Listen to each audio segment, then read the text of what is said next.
system.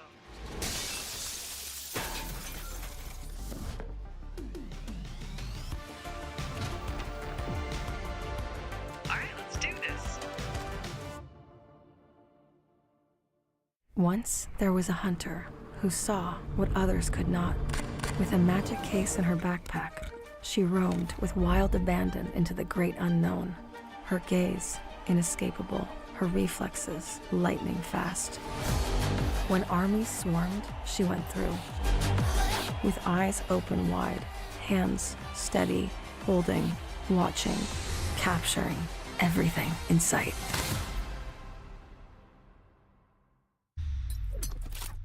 The Crucial Pro DDR5 RAM kit comes with a sleek, modern look that will complement any build. But aesthetics aside, it's the performance that really matters. So let's dive into it.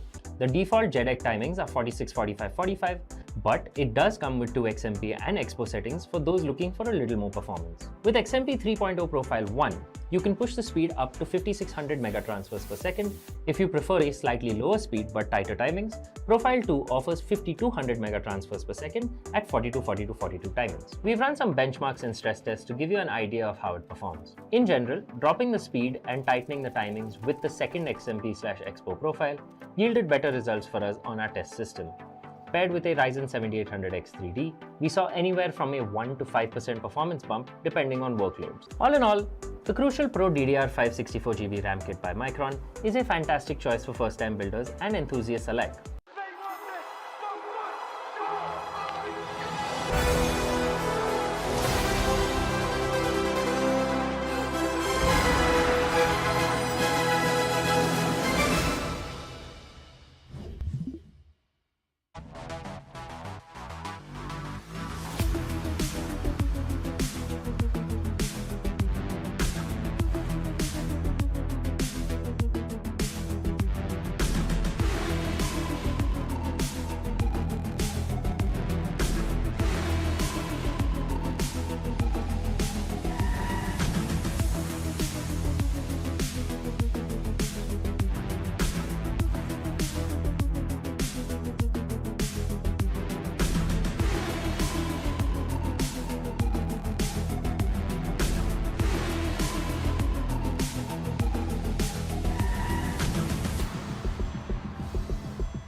What's up, guys? Hope you all are doing good because in this winter season, we have one amazing banger of a matchup. You guys are watching the Esports Club Showdown Season 7 for Valorant, and it is powered by Crucial by Micron alongside our media partner, Gossip.gg. It's gonna be Baba Gusta alongside me, Azura Aiden, and we all are here for this interesting matchup. 120 FPS versus Amigos Esports. Yep, 120 FPS and Amigos Esports, like we did get to see them in the first day of the Showdown series. Yeah. Exceptional performance, and now there is yet another hurdle that both Team Amigos and 120 FPS have to go for. True that. I mean, this action is going to be intense and things are going to definitely go towards the deciders because all this time we were being promised that things are going to head towards the third map, but it did not go there.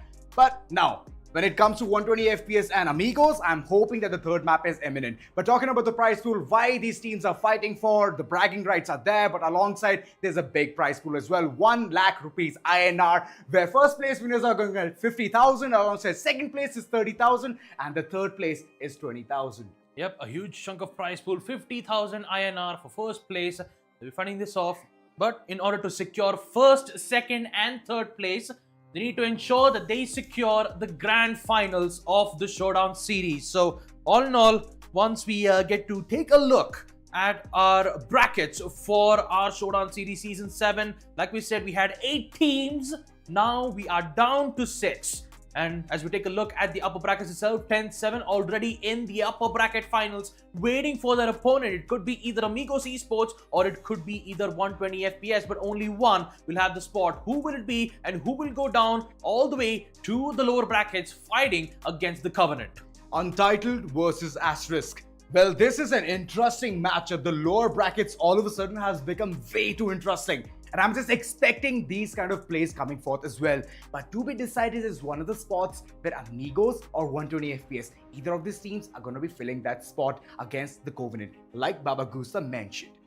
But upper bracket finals seems very, easy peasy for now for 10-7. They are sitting there pretty, going to watch all of the games coming in today, tomorrow. They're going to enjoy till the very end. But hoping that they're going to secure the grand finale spot, they have to be very, very on point. But talking about the level up leaderboard, how many players has it been? Those top 10 players, how well have they been performing till now? The amount of risks that they're taking, those frags they're achieving, that's one of the biggest tasks. Caramel, he has the opportunity. Same goes for Chinola, Yash as well, and Neko. So I'm hoping that all of these things are going to help them out in the longer run. But as you all can see, it's not yet changed, right? Yeah. Now's the time where it will change. Where absolutely it could be, especially in the second upper bracket matchups. Like you said, there will be a major changes in the level up leaderboards. It's just a matter of once we start the matchup, we'll be able to determine which player would go all the way up for the first place. Currently, it is none other than a Doxer who has secured the first place of the level up leaderboards. But again, He's going to play today as well. Yeah, he's going to play today as well. Second matchup. It's just, especially in the day 4, you can clearly see that out of 8 teams, I know that there are so many great teams competing right here at the Showdown series, but unfortunately there's only 2 spots. Only 2 spots, and you can clearly see that the competition is at an all-time high. The potential of getting a chunk of the entire prize pool is still third, but the first 2 spots just makes things much more better, right? 20,000 is the difference between the first place and the second place. And that's the kind of difference that the entire gameplay will suggest as well. So getting the top 2 spots is going to be very tough when it comes to such kind of competitions. Plus, I'm so impressed by this season, especially thanks to all of these teams who have joined and they have showcased their individual gameplay as well. Unfortunately, Shadow Frags and Zero Frags both have already bid farewell to this entire tournament, but the others, they still have that comfort zone. They have that safety cushion. First team to head towards the bottom layer has already been decided, right? We could see in the previous game itself, it was not that great. All of the risks that they were taking, it was not proving to be any good. But overall, in the map of Ascent, it was a good competition against 10-7. So, judging by the pace of it, I am super excited to see the lower brackets now, not gonna lie, not the upper brackets. Yeah, I'm pretty sure in the upper brackets we might see some changes or maybe a shift in tides. But all in all, the lower brackets, there's always the danger zone that we always mention in these double brackets. Because if they lose in the lower brackets, then that means that they are eliminated out of the tournament. But talking about the upper brackets, once again, 10-7 securing the upper bracket finals, which means that even if 10-7 loses, they still have a chance to go back from lower brackets, fight the matchup, and then have a direct spot at the grand finals itself. So you can clearly see there's a lot of competition, there's a lot of pressure that could head in towards the lower brackets, but for the upper brackets, it's like they have an extra life, and that extra life is very crucial if things go south from these upper brackets matchups that we're going to witness. They're like the felines, they're the cats. 9 lives, they still have 1 more life left. And with that 1 life, it can be a do or die situation coming forward towards them. But 10-7, they have been playing so well. The entire strategy was really good. But talking about the second game, right? All eyes on these two teams. 120 FPS, the lurk games coming in from Caramel has been really, really good. And talking about AMIGOS eSports, Ginola, he has been that all-rounder. Earlier to this, he was a fragger for the team, and all of a sudden the shift of the roles is a hindrance because it's just putting all of that potential, right, to a really soft corner where he needs to support the entire squad and then later on engage into all of those duels. So I'm hoping that his roles this time are going to be justified. It's going to be a controller or a sentinel. You never know what it's going to look like. But talking about the head-to-head, let's just roll right into it and understand the statistics and witness how good both these teams are. Yep, head-to-head comparisons from AMIGOS eSports and 120 FPS. Ginola, 27 kills, 3 first bloods, and also a total of 197 ACS. Meanwhile, as we take a look at 120 FPS, Smoker, 13 first bloods. That is double digits. 13 first bloods with 23% headshot. That's what Smoker does. Most of the time, this man is given the duelist role and he clearly goes ahead, tackles the bull by its horn and get those frags. Not gonna lie. He's that force to be reckoned, and if AMIGOS wants to win this BO3, then they have to stop Smoker alongside Caramel's lurk as well. Because Caramel, whenever he starts igniting himself, right, he just goes for that pace. He does not look here and there. He heads towards a garage, whether it be the map of Haven. He heads towards garage and gets those frags, gets those backstabs being established as well. I've seen him play KJ as well in those maps, but most of the time he's been spotted using Cypher itself. So hoping that the entire team is going to be functioning around with all of those kind of gameplays itself. But AMIGOS, about them, they've been a really good team, to be very honest. Since season 3, I have seen them perform, and to my surprise, they've always stepped up their A game. Yeah, the more improvements that they've made on season 3, maybe we get to clearly see that confirmation on season 7. But like you said, we just need to wait for the map vetoes. We need to wait for the agent select, and only then we'll be able to determine whether if it would be Team AMIGOS who would proceed into the upper bracket finals, or would it be none other than 120 FPS. Yeah, like the first matchup itself, the upper bracket matchups, we clearly get to see like both of them go in a deciders, right? The first day of the Showdown series, both those matches, best of 3, it all went down to the deciders, and you can clearly see that the amount of competition that they did in the upper brackets matchup itself. Imagine in the lower brackets, the amount of tension that goes in from these teams, where there could be a lot of tension that could rise around, maybe including a new rivalries that can be formed in season 7. And maybe some new factoids as well. Yeah, new factoids. There has been some kind of an information breach as well, right? Talking about Haven, it's a safety net for both the sides. Not gonna lie, AMIGOS also plays really well alongside this team as well, which is 120 FPS. Player spotlight is one of the crucial things that we all are waiting for to understand which is that player. Who is that player who will perform for the following squad? Caramel, of course, applauds to him. He has taken Cypher, the sentinel role, and always delivers for the team. Yep, 53 kills, 31% headshot, 12 first blood. This man makes wonders for the team, for the side of Team 120 FPS.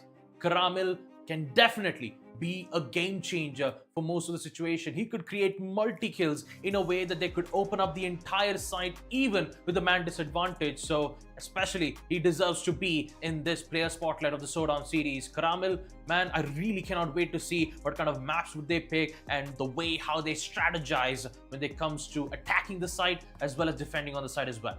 Well, true. Caramel has been that all-rounder. Even in the map of Split, this man was breaching towards mid, not caring about what's happening, what's going on around. He was unaware, unknown, and still that entity reached towards the side, getting all of those multiple frags and making the entire defense line weak. So that's the kind of approach that this entire team is holding for currently. And if Caramel gets stopped right, if they stop him right off the bat, I believe then Amigos, they have a chance. Yeah, they can have a chance. And also, we have these amazing visuals as well from the spawn.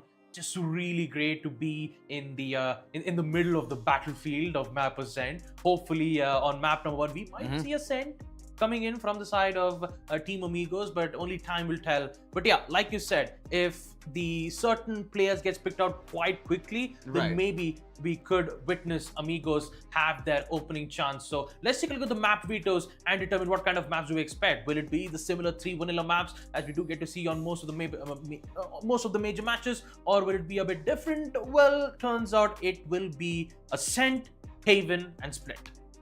I'm glad. And the moment I said that both of these teams are very comfortable in this particular map, which is Haven, it's picked.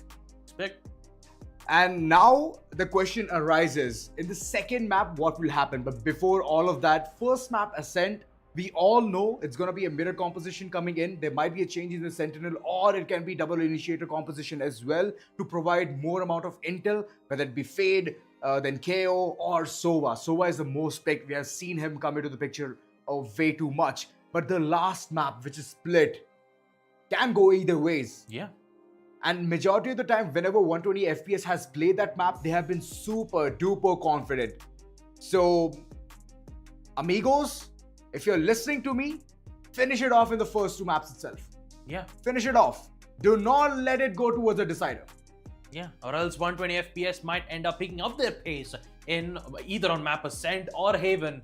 Either ways, it could go all the way up to this up to the deciders, which will be on map Split. And talking about the most Asian pick, especially on these 3 maps, there's always a guaranteed Jet, there's always a guaranteed Sova, there's always a guaranteed Sentinel, which could be either Cypher or KJ. KJ has been picked on Ascent most of the time, but you'd rather have an information that can help you understand what kind of positionings and what type of executes would they head in towards the site. So having a Cypher is definitely a must-have on all 3 maps. And of course, how can I forget about Omen, an important controller that can help in closing those gaps, and also with the help of that paranoia to have that long range nearsightedness that could definitely help them in winning those important gunfights. It's the Kamehameha talking at this point of time, right? Omen, yes, he has been that controller who provides every single thing for the team, whether it be smokes and then paranoias, alongside him being able to reposition himself to any of that given situation. There's even this expensive recon which he can use from the shadows if they're towards the defensive side in order to understand what the entire attacker's push is looking like, or even create that chaos in the heads of the attackers. So those kind of situations you can keep creating, and same goes for the attacking side as well. But the action in attacking is way too better, because you can take that spike at any given chance. You can instantly use your from the shadows and head towards the XYZ destination. So those kind of plays are more than welcome, and Omen gives that kind of a versatility towards those actions. Yeah, map number 1 Ascent. Well, map's already been picked. All we have to do is just wait for the agent select. And like you said, on map Ascent, it will be a mirror matchup itself. We will have a Jet, we will have a Sova, we'll have the usual Omen, the Sentinels, maybe either a Cypher or a Killjoy. It really depends on current situations, and it really depends on what kind of play styles would 120 FPS would adapt. You know, would they head in for a really aggressive push, applying pressure over and over again, even if it's on pistol rounds, bonus, or maybe even at full buy rounds, or maybe they can, you know, try to go it strategically, you know, try to play in for split push, wait for around 30 to 40 seconds, you know, use your lockdown or any other abilities that could, you know, gather information and then head in towards the execute. which usually works most of the time. But once again, it's up to the player's decision. It's up to the team's decision to determine which technique would work out the best. But talking about the agent selections, let's just dive right into it and understand the selection coming in from their end. And both the ends, it's going to be a beloved KJ. Karamel on one end, and on the other, it's going to be Xeon going ahead for that KJ. So good picks altogether, and it's a mirror composition nonetheless. So altogether, verticality will be there for both the sides. And I'm hoping it's a big thumbs up now. All the very best. Go ahead and nail this one. Yeah, Amigos Esports and 120 FPS. I'm really excited for this matchup because it's a matchup that I've been curious about to see who would emerge victorious, right? Especially with the performance that they delivered in the first day. Fourth day, it's just once they win, they head in towards the next phase, and the ones which are really high, it's just the competition will be so fierce. I'm really glad to witness this match on screen itself between Amigos Esports and 120 FPS. Mirror matchup, map is on ascent. One single mistake and it's eventually a steamroll moment. But we clearly haven't seen a lot of one-sided rounds as of now. Like we didn't see a 13-2 or a 13-3. It always ended up in a double-digit sort of stuff, especially on ascent. It's either 13-10, 13-9, and the one who wins it usually are the ones that has the economy advantage, the ones that have multiple weapons, enough amount of abilities, and also the ultimate that could help them proceed towards gaining victory over on that map. Well, with the same expectation, we are relying on the information game as well. Unfortunately, no more Cypher coming into the picture, which is not going to be surprising at all because both the ends there is KJ. KJ has that 6th man, which is the turret, alongside the alarm bot towards mid. It's going to give a lot of information to those kind of players who are heading towards the mid itself, and they're just trying their level best and prying upon that information game. So I'm hoping that moving forward, the information game is going to be on point, and alongside that, the entire team is ready for this. Like Baba Gusa mentioned, one mistake, and that's where the entire roller coaster ride is going to go to shutdown, and from there on, the rounds can go away. So economical difference is going to be the vital thing and the viable option for both the ends. Now, who's going to grow it to whom? We're going to soon see that. Yep. And I believe when it comes to the weapon progression on most of the sides, I would say the first half pistol round, if I have to really make a prediction, I would say that 120 FPS could get the economy advantage and maybe try to steamroll their way towards all the way up to the first half, ending around maybe like a 6-6 equalizer. Because I really love a very close call tough competition, right? I really don't want to witness like almost a one-sided part where it's always that one team that dominates all the way towards the other end. But I would say it's almost a 50-50 thing between Amigos and 120 FPS. What do you think? It's a good match altogether. I'm not gonna lie, it's a really, really good match, and we all were waiting. Even the audience was waiting for this matchup itself. 120 FPS versus Amigos Esports, and there's a lot of fan following for Amigos, especially Ginola. The amount of people here in the chat section that are supporting him, I know it's gonna be a lot. And the entire team, they've been hustling since a really long time in this Indian circuit itself, and they're proving their point that they are good. They're just as well deserving to be in all of these places to get that opportunity and get all of that done right dusted. But for now, we are directly diving into the game and witnessing the first map, 120 FPS versus Amigos Esports. Who's gonna win? Put down all of your answers towards the chat section. We're gonna read it real soon, but before all of that, let's just dive into the game. Absolutely. Let's not stop any time and proceed with day 4, match number 2 of the upper brackets between team 120 FPS versus team Amigos Esports. And of course, the viewers who are watching the stream right now, if you want to get yourself some really great giveaways of 2 into 1,000 Valorant points, make sure to check in on the Esports Club socials. Make sure to comment Valorant and get yourself some great goodies along the way. So registrations, make sure to register yourself for a giveaway, and also just wait for at the end of the showdown to hear out the winners as well. And also a little bit of factoid. Yep, Bind, known for its unique teleportation mechanics, demands strategic versatility. Teams that effectively control teleporters and manage site rotations often gain the upper hand. I was just thinking, we are in the map of Ascent and a factoid for Bind. Maybe he might have the exact predictions on what exactly is going to happen on map number 2. maybe Factoid has the answer to it. Yes. He just doesn't want to spoil it at the moment. It's you know? like the magic 8 ball. Yeah. You ask the question, the 8 ball tells, wait a second. No, No that's way. not the answer to it. Yeah. But it's good, right? Bind has been one of those versatile maps, and I'm super Yeah. excited to see whether Bind, if it comes into the picture, it'll be amazing. Overall, talking about the first map itself, Ascent, it's a vanilla map. And we all have been waiting for this action for a really long time. 120 FPS versus Amigos Esports, and who is gonna win that pistol will decide onto who will get that bonus as well. Yep. And let's not forget, level up leaderboards, we have all three of them currently present. Doxer, Caramel, and Smoker. I mean, it's just a competition of who makes their best presence known, and you can clearly see that they are currently present in almost all the seasons, and they're making a name for themselves. So the competition is at an all-time high, and for Amigos Esports, it's all up to them to, maybe create an upset, maybe create an out-of-nowhere comeback that make most of our audience, have difficulties understanding the situation. The level of leaderboard, well, Ginola, Neko, these are the couple of players who are still in the action. They're towards the bottom, yes, but this can change, and it will change today itself.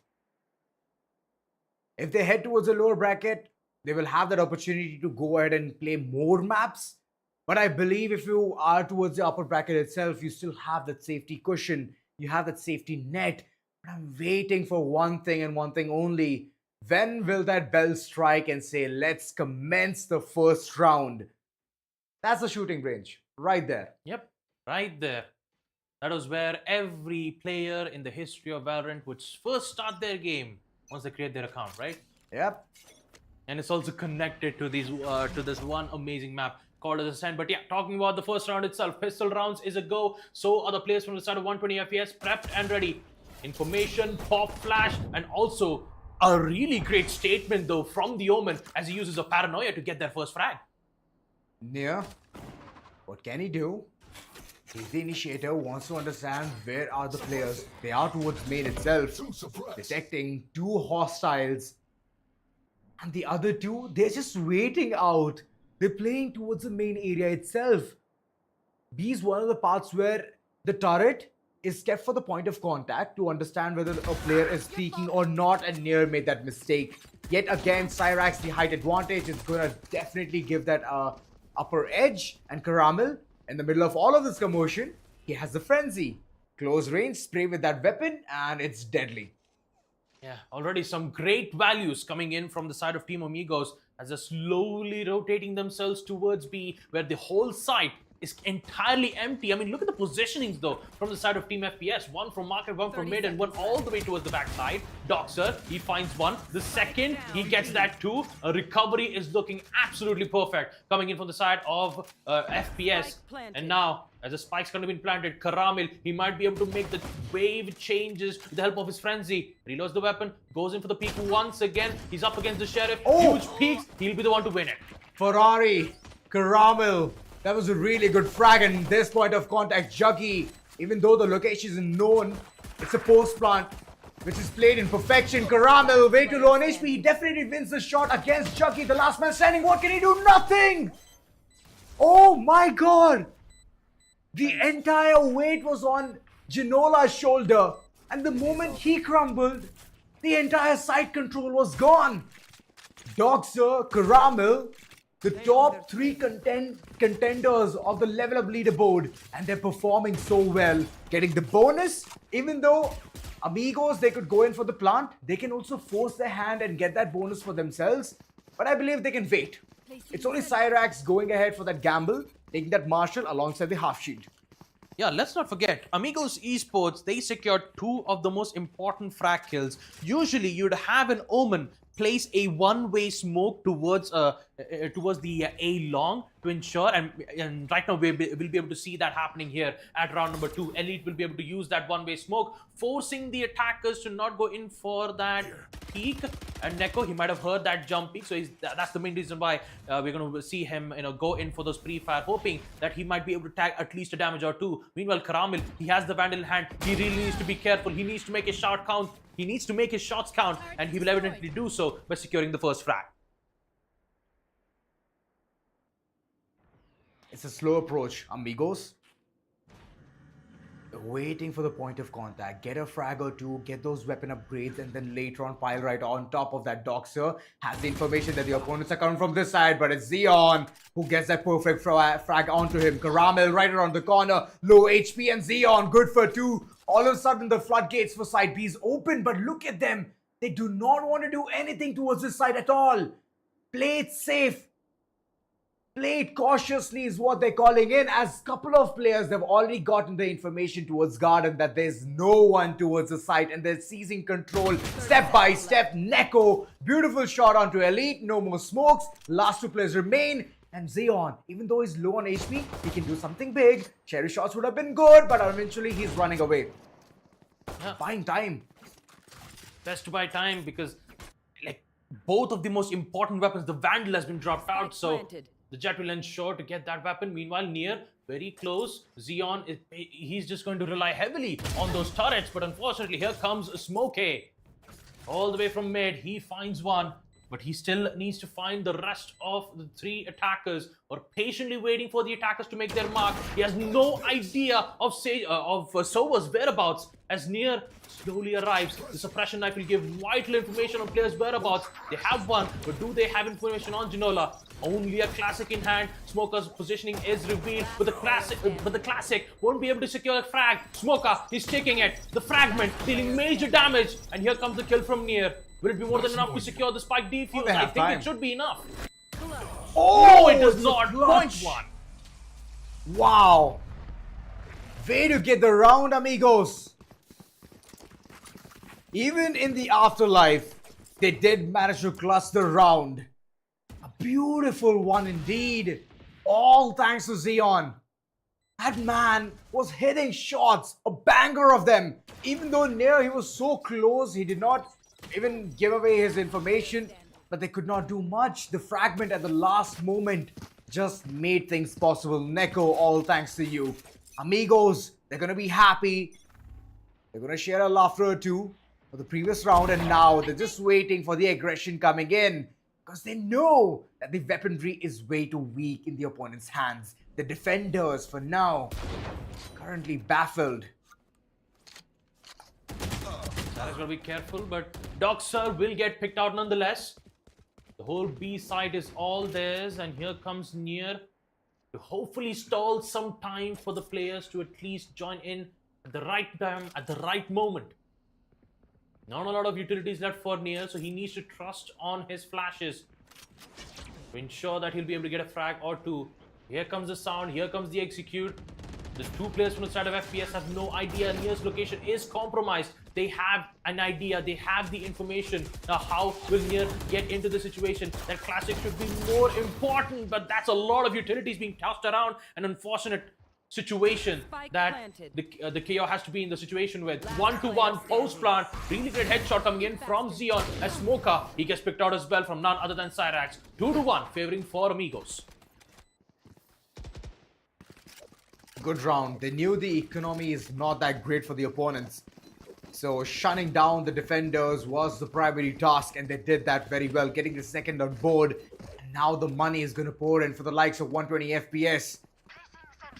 And with that, how well can they play? Getting the early control towards mid is vital, is important, as this entire map heavily relies around that itself. Blade Storm activated. The control being seized towards mid, but there's an alarm bot which will give a lot of information. But before all of that, it's Smoker biting down all of those pills and thinking that now is the mistake that I've made. Caramel, way too low on HP, did manage to shut down the Blade Storm alongside Neko as well. This is big. That one man who's anchoring towards the site is doing God's work. Doxer, a swing through the smoke. He disrespected it, and instead he got the punishment as well. Caramel good for the third. He has already done the work. But now comes the time. In a 1v2 situation, Elite, what can he do? He does not even spot the player towards the logs. And down he goes. 3-1 favoring for Amigos. As we clearly get to see, the momentum is favored for the attackers. But from the side of Team FPS, very difficult situation for them to be in. Lockdown is present, so hopefully this should help them stall some time in a way that they could help them with the retrieval of those frags. But every time when I see FPS, they're usually heading in for like a split push. The control on mid, you always see the presence from FPS being saying like, yes, information is necessary. So the more grounds we cover, the more we can understand exactly where AMIGOS esports is, where AMIGOS are going for. The first frag will be met, and that is the jet being taken care of.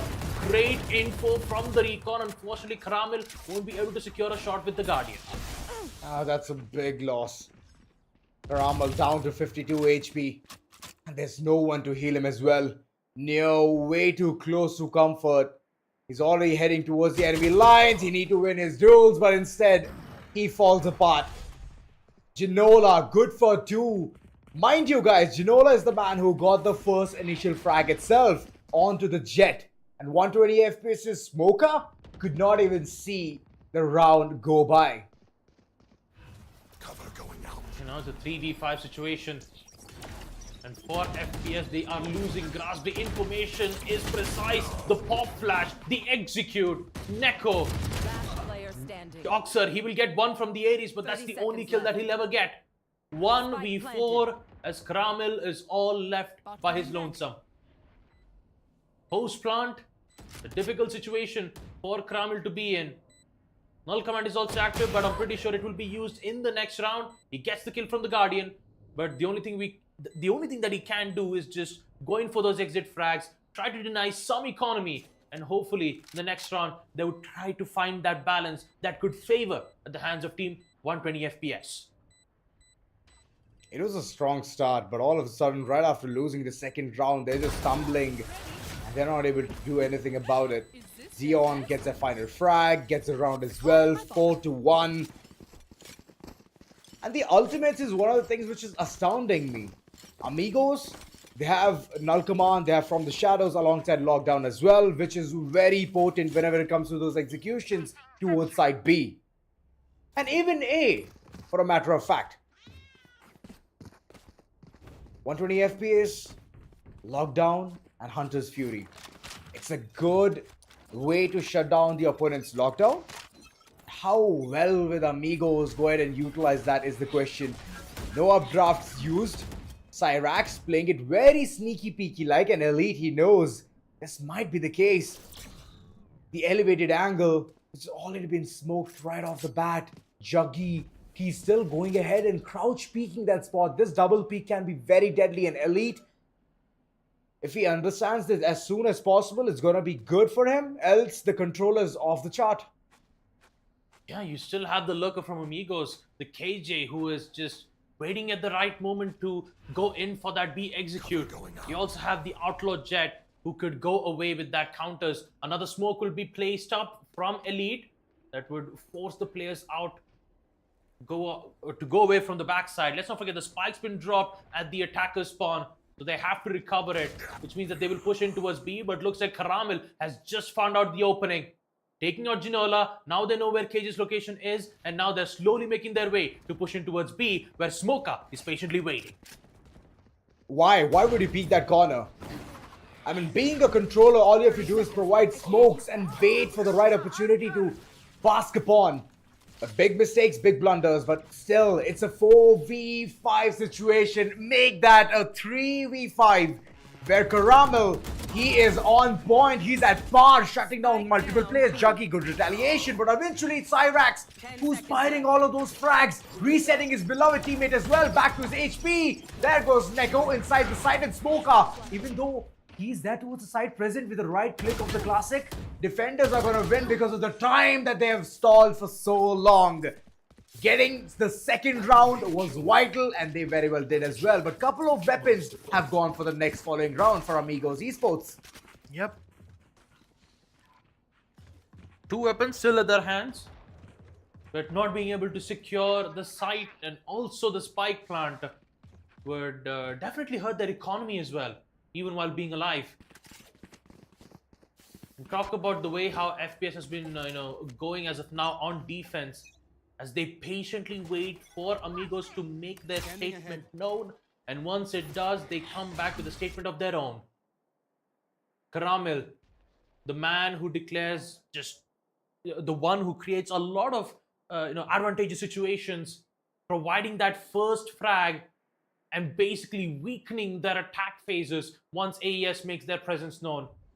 You can see that there is an all stack towards B as Smoke is patiently waiting with the Blade Storm, finds one, doesn't get the shot, but the information is used though from the Sova as the spam from the Guardian commences. Oh yes, there comes the Blade Storm as well, one by one, beheading all of the opponents. Smoker gets a third, and this man is going crazy.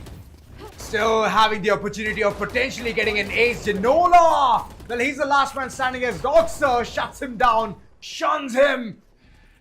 Ginola, what can you do? You have the spike around in your backpack, and if you go ahead for the plant, it's going to be great, but it's flawless coming through. Smoker, you beauty. Just making it look so easy. It's not frames per second, it's frags per second now. Yeah, totally. I agree with you. Frags per second and Smoker, just so satisfying to watch those Blade Storms work as intended. It's really risky, but Smoker, once he finds the info, and also thanks to the Sova, using a Guardian to spam in a way that they have no other choice to fall back but to move forward. Using that bait, they secured multiple kills, and that was more than enough for a really great teamwork being displayed here by 120 FPS. But Elite, not a good way to be peeking around like that. You have more than 2 or 3 players who are just patiently waiting for you to make that move, make that mistake, and you just gave away their first frag. It's a controller. Elite, you should have played more patiently. You had the paranoia as well, but there's another endeavor coming in towards mid. Doxer alongside Caramel. Oh, sorry, Smoker. Both of them heading forward, and Heels over toes, reaching towards site A as the control is already given away. It's a retake. And will that retake work or not is the question. Defender's Killjoy has been activated. It's going to take a lot of time, but in the midst of all of that, it's been destroyed as well. Caramel, where are you going to go? Where are you going to hide? There's shock darts coming all across. Cyrax stuck in the corner. He knows he needs to play till the very end. Junola, Wallbang, Smoker, done right, dusted. And the entire team, they haven't spotted this player just yet. Caramel, he's going to swing around the corner and knows that the player might be there towards the winery itself. And the last one, where is he? Juggy, spotted. But Half Def is one of the things that Nier is counting upon. Swings right across, and it's Juggy winning it fair and square. Amigos gets the 5th on board. Shaggy with the clutch. I have money.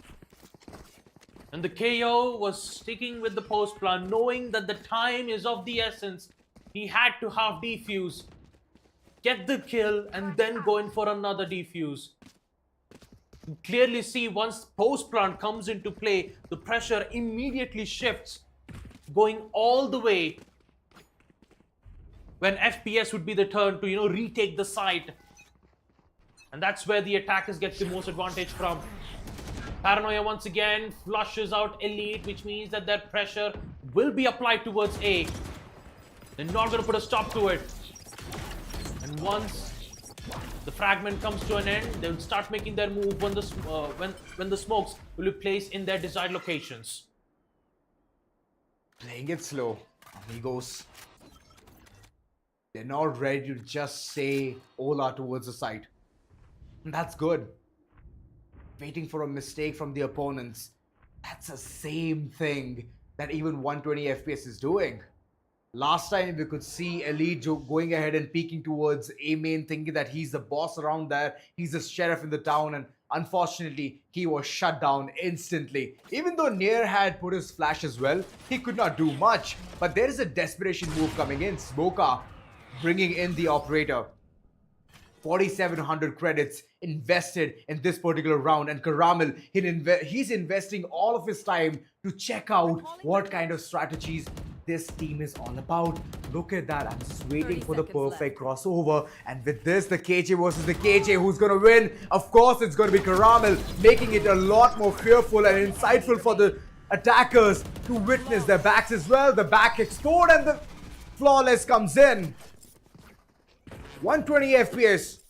What a beautiful recovery. Yeah, and also what a read though from Caramel. Like they knew that they were, waiting from A. You had the KJ, which he placed the turret towards mid, and you can clearly see that FPS's control towards mid is at an all-time high.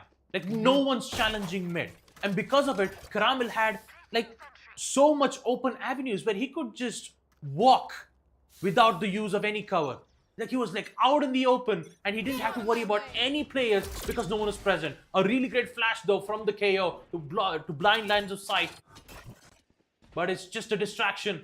As Smoka, operator in hand, and this shot will be so important as that first frag would definitely favor for Amigos. But wait a minute, Elite is already there, contesting towards mid. 2, 3, Ginola, mid top, near, goes out. Ginola once again with the Guardian performing wonders for the team as FPS is just left with 2.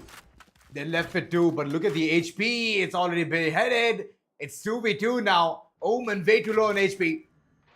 If they want to go ahead and get the side control, they might as well get it. But Doxer, one single shot, Dark, placed at the right moment, will take Ginola's life.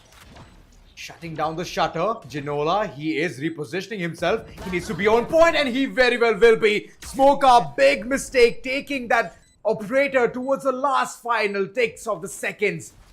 Doxer, now there is a reposition coming in. Neko, he needs to be the healthy one out there. He's going to be taken right off. Ginola still peeking right around the corner. He knows he needs to play to perfection, and he takes that operator till the very end.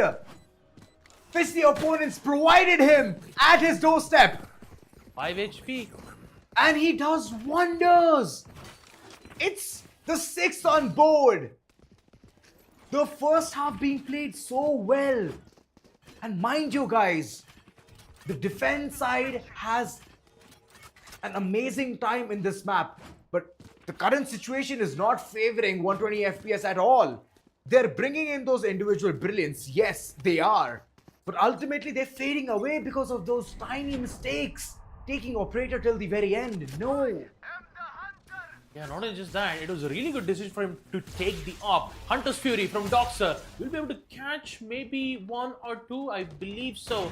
Some damage will be dealt around from the Omen, but Smoka gets one. Ginola with the op just sends back with another statement, taking out Smoka in the process as the operator is down for the count, and another from Karamil. Not good at all.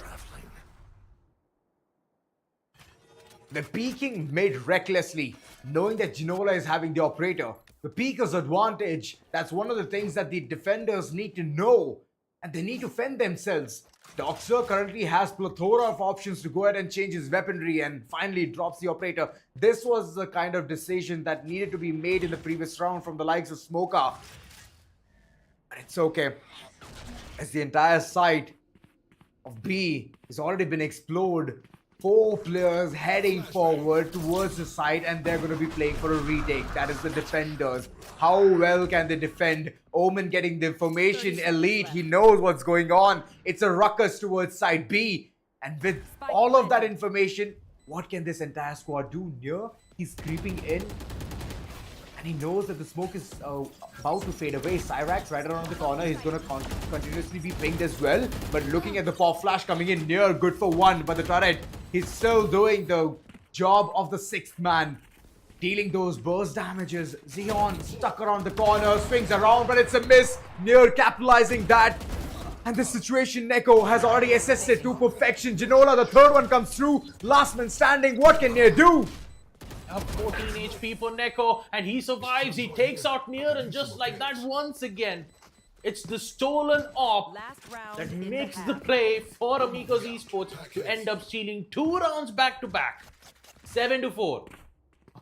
All it takes is just a single op control from the controller. He gets to pick out the duelist. He gets to pick out the Sentinel Karamil. And now we are heading towards the last round before role swap. And I'm pretty sure that the Omen still has the op in hand. Usually you'd get to see the operator at the hands of Jet, but I think right now he's just going to drop the operator for now. Yep. No. That's not going to be the case. He knows that he can go ahead and capitalize at least 1 kill or 2 thanks to his aim. Elite, way too sneaky. He has a stinger in his hand. If he swung it right, it would have been better. But Cyrax, you beauty. Both of the players got aligned, and right after that, a good amount of frag coming in as well. Amigos have already gotten the control towards site. A site under siege, and from here on, it's going to be a post plant where the defenders cannot do anything. Dogs are way too low on HP, and the Owl Drone is going to get a lot of information as well. Activating the dash, side axe. He's waiting for the right opportunity, but he's not going to use the dash just yet. He's going to wait for the right opportunity, and he does that as well. The ace could have been possible, but Caramel, as long as he's alive, he won't allow that. And with that concludes the end of the first half, with Team Amigos in the lead for a total of 8 points, 8-4. FPS, they almost had the round under control, and once the AWP was stolen from the Omen, the lead just fumbled around in the hands of Team Amigos. Just like they almost stole the round away, especially with that AWP control, right? And not just that, a huge read was just more than enough for the side of Team Amigos to secure an important round. That's right. 120 FPS. Wow. They're feeling the heat, man. They're actually feeling the heat. They need to win those pistol rounds. It's very important. It's very vital for them. Else, things are going to swing for the sides of Amigos itself. The ball is in their court currently. And Smoker, he's playing it very slowly. Even though his HP is way too low for the pop flash. Too good to be true. Yep, that's what I like to call the peaks of destruction. As we slowly get to witness FPS gaining the advantage, and was trying to make an attempt to push in towards A, but then they decided, you know what, no, we still have the Sova, he's still waiting for us, so let's just rotate back and let Caramel do his work. All the way from Catwalk. Does he have information on Geno's location? No, he does not. Location is still hidden. Caramel really in a good position, waiting for Ginola to make his mistake. The smoke has been the smoke's been disappeared. The pushes will be made. So is the execute towards B, where Juggy gets an important kill. Frags from Caramel. Success. 19 HP. Smoker taking out Neon, which means that the current success towards the site is imminent. But he forgot about Juggy. He has the control on the spike. Now he's waiting for the players to make their play. 27 seconds. It's all up to Juggy. 100 HP, one simple headshot. He finds one. Can he find the second? Both of them low on HP, and that double peak was more than enough to secure a round win.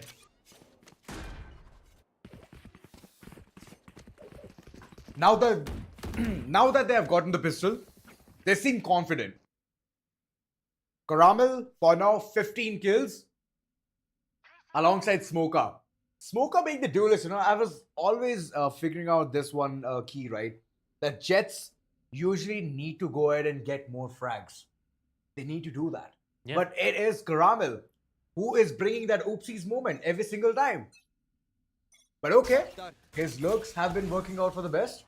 And alongside, I even know this one player, man. He hasn't played Valorant for like 2 months. And I'm hoping to 1v1 him real soon. Well, I'm kidding, guys. I'm not going to do that. It's so 19... Whoa. Smoker, 1980s. Okay, all right. Chase is on. Smoker gets the side control. Ginola right across has the Outlaw, but the Outlaw is not going to see any action as Smoker. He's just there to shut down every single one of them. Xeon still waiting to break that glass. But Caramel, this is the exciting moment. Whenever I see KJ versus KJ, it's Caramel on the top. And with that kill, flawless. It's coming soon. Yep. Juggy, last man standing. Love the skin on the classic though. Will it go ahead and hit those shots? Shoot your shots. Juggy trying his level best. He's skedaddling away. He wants to just save that classic. No, why would you do that? Hey, I mean, it's a classic save. It's a classic save. 5-8. And now he peaks. Yeah. Now, I mean, not to worry. You get to see Look at the rest of the entire team. Exactly. They had to escape. They have to escape. I mean, Juggy is nearby towards the explosion of the spike, so he'll get picked out from that, denying the ult up, and just like that, Team Amigos will not give them yet another, an ultimate opportunity to help them in their next round. But I have to say, the pressure that I witnessed from Smoker was just, my God. He just ready for the dash. He was at the top. He finds one, second towards heaven. There goes Ginola. Ginola was like, what just happened? Same goes Where with Neko was as he? well. Where did he arrive? It's already the early of the rounds. It's just been 2 to 3 seconds. And you clearly see FPS is just increased all the way up from 60 to 120. They just went that fast. It's just so fast. Light speed. Yeah, just like our SSDs. That's right. Even our RAMs. Yeah, even our RAMs too. Jug. All right. Oh, wait a minute. Guys, let me just refresh your memories, jog it up. Juggy is also called the Juggernaut for this map. Yep. This man, every single time when things goes very haywire, right? He brings in the Odin, and right after that it's Ginola, sneaky, peaky like, and gets that frag. Smoker, for now, he's gonna regret that entire decision of entering towards the side and just not checking those corners. But Caramel, he is doing his job, getting all of those frags, information known, near, Guardian in hand, and near. As long as he has the Guardian, he can hit those one taps. It's all gonna be very deadly. Cyrax, he's the healthy lad out there. He's the Chet, and he's gonna win the battle as well. 8-6, ladies and gentlemen, where the round is gonna roll in for the likes of Amigos. Amigos Ascent. Looking really good Vamos! on defense. And also taking a look at the crucial replay as well. Juggy. Just info and just straight to the Odin spam. And Cyrax, what a way to even display his level of skills too from his end. Caramel though, man, this man is just insane. Every time when you look at Caramel's perspective, it's like he'd either win against his duel matchup against his arch nemesis KJ, or he could end up getting multi-kills. Like, he has been so consistent on his lurk games. Every time when he see mid, it's his domain. Like, the whole mid, it's all his. And there is nothing that, FPS could do to stop it. All right. Yeah. He wanted to get the information onto who and all are present towards side A, but unfortunately, he did not get anything. Caramel, way too close. He need to peek that corner perfectly, but at the last moment, he crouches. But Cyrax, he keeps his aim true. The first one bites the dust. HP is low for the likes of Cyrax, but he has a regen shields. Should help him a lot. Ginola caught snoozing. And with that snooze button, the control is gone. No more smokes coming in. Neko aggressive. That is good. But ultimately, he needs to get those frags as well. No, he's way too close. Looking at the jump peaks coming in. Cyrax, he's going to be dumbfounded yet again. Doxer, this is a big move coming in from the entire crew. And FPS, they are charging forward in this particular round. Getting the map control, getting the side control. And there's one flank which will easily be watched from the likes of Smoker. All he needs to do is time it right. Smoker's is patiently waiting for the KO to make its play. As a smoke will be tossed. Xeon, will he attempt for a push? No, he doesn't. He does not. He's not going for the push just yet. He's waiting for the info from Neko. Here comes the pop flash. Here comes the reply from Smoker. He takes out Xeon. Neko finds two back-to-back. Now it's a 1v1. Very low on HP. Whips out the Sheriff. Time is running out. He needs to go in for the spike defuse, but he doesn't have Doxer's info. 8 HP remains, and for FPS, they will secure one more. I do have to, fix some of the mistakes. I said that Caramel, was on AES. No, he's in the side of FPS. But yeah, all in all, I have to say, really great execute the coming in from FPS, and a really good way for, securing those first frags we did get to witness in the previous round. I could see Doxer flexing his biceps. That's right. I mean, he deserves it. Previous round, it was dwindling. And he was down to 8 HP. One shot of Sheriff to the body is around 55. And I mean, just one breeze would have just taken away Doxer. But he still stood tall till the very end. 120 FPS. Back to the shenanigans. They're playing it very, very slow. Controlled aggression is what we call this entire play. Waiting for the point of contact. Ginola on the other end. Yet again, Judge in his hand. And if he becomes the judge, jury, and the executioner, then he might get more than just one frag. Because the entire team, they're planning about this same switcheroo itself. Caramel catching one player off guard. Xeon is downright dusted. So no more turrets, no more alarm bots or nano swarms. in this round. Caramel is just dominating from the lurkers and Oh. Ginola. Beautiful peek. One more. Second. There goes. Ginola. Miracles. Just performing miracles for Amigos. As you can Good clearly night. see Neko doing his own work as well from the Vandal. Takes out one more. Not enough information on Doxer's location. Can we get to witness Doxer go in for an amazing clutch? Oh, I don't watch your think he back. will. He forgot to check the corners, and Juggy make sure to give Amigos a double point lead. 10-7. Oh, look, it's 10-7. Unfortunately, when 10-7 were playing, there was no 10-7. Yeah, they weren't 10-7. Now it's 10-7. Yeah, now it's 10. Let's go. Second Easter egg. Yeah, it's an Easter egg. And we're so glad that we found it. Yeah. Else, usually, you know what developers do? They keep it hidden. But it feels like you're the developer of your own Easter egg. Get out of my way. Nice, Baba Booster. Now, coming back to the part where Cyrax, yet again, holding down the angle, has the operator and gets the first frag as well. Thanks to the weaker economy from the likes of 120 FPS, Amigos is gonna shine bright like a diamond. And this is not the Rihanna version.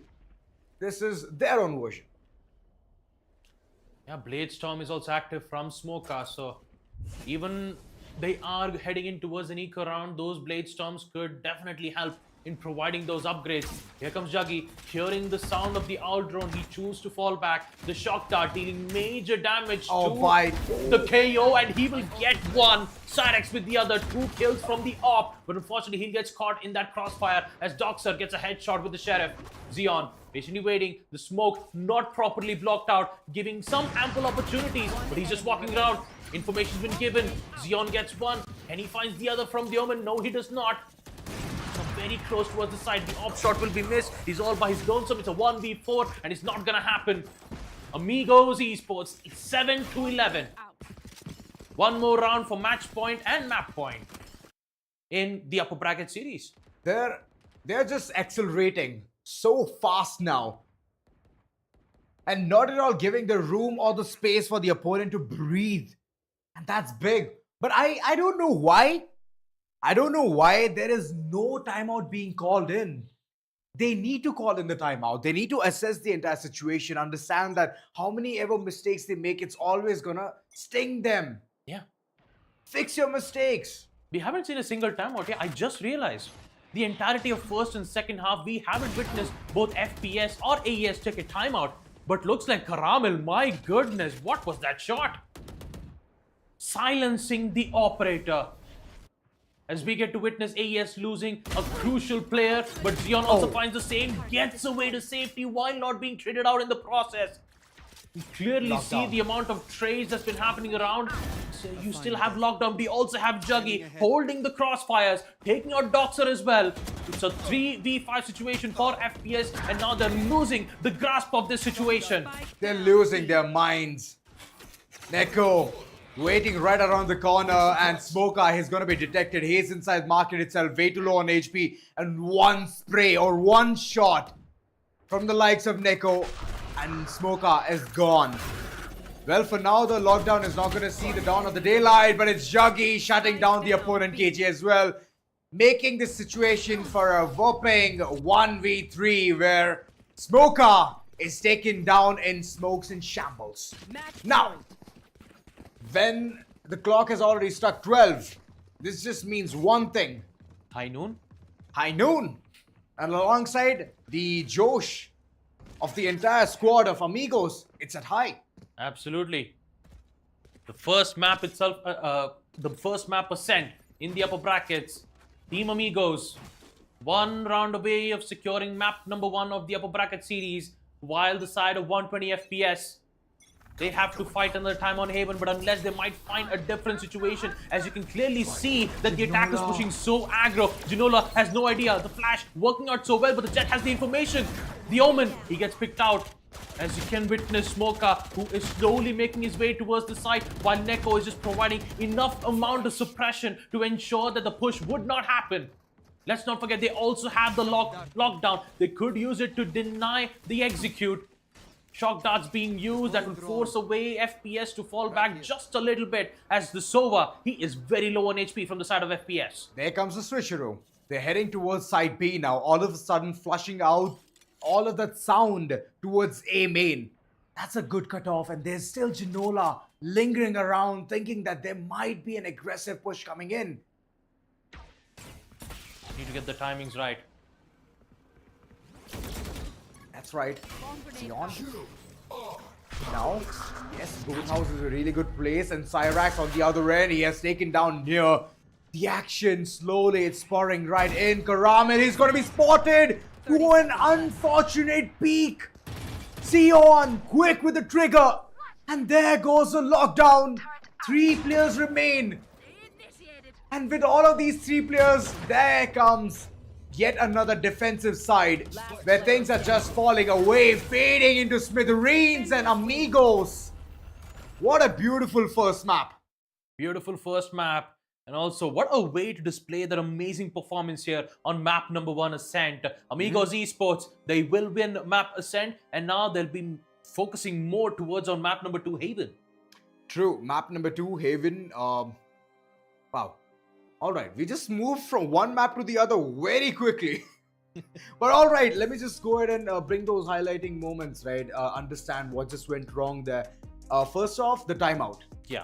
It should have been taken in the middle of all of that chaos, but let's just go ahead and relive all of those moments, the crucial moments, and get to know what just happened, and we are gonna have our own conversation as well. So the timeout, Baba Gusta. Yeah, no timeouts. No timeouts. Why would he do that? And especially this moment where at the very end the fragment came in, that just was the cherry on the top.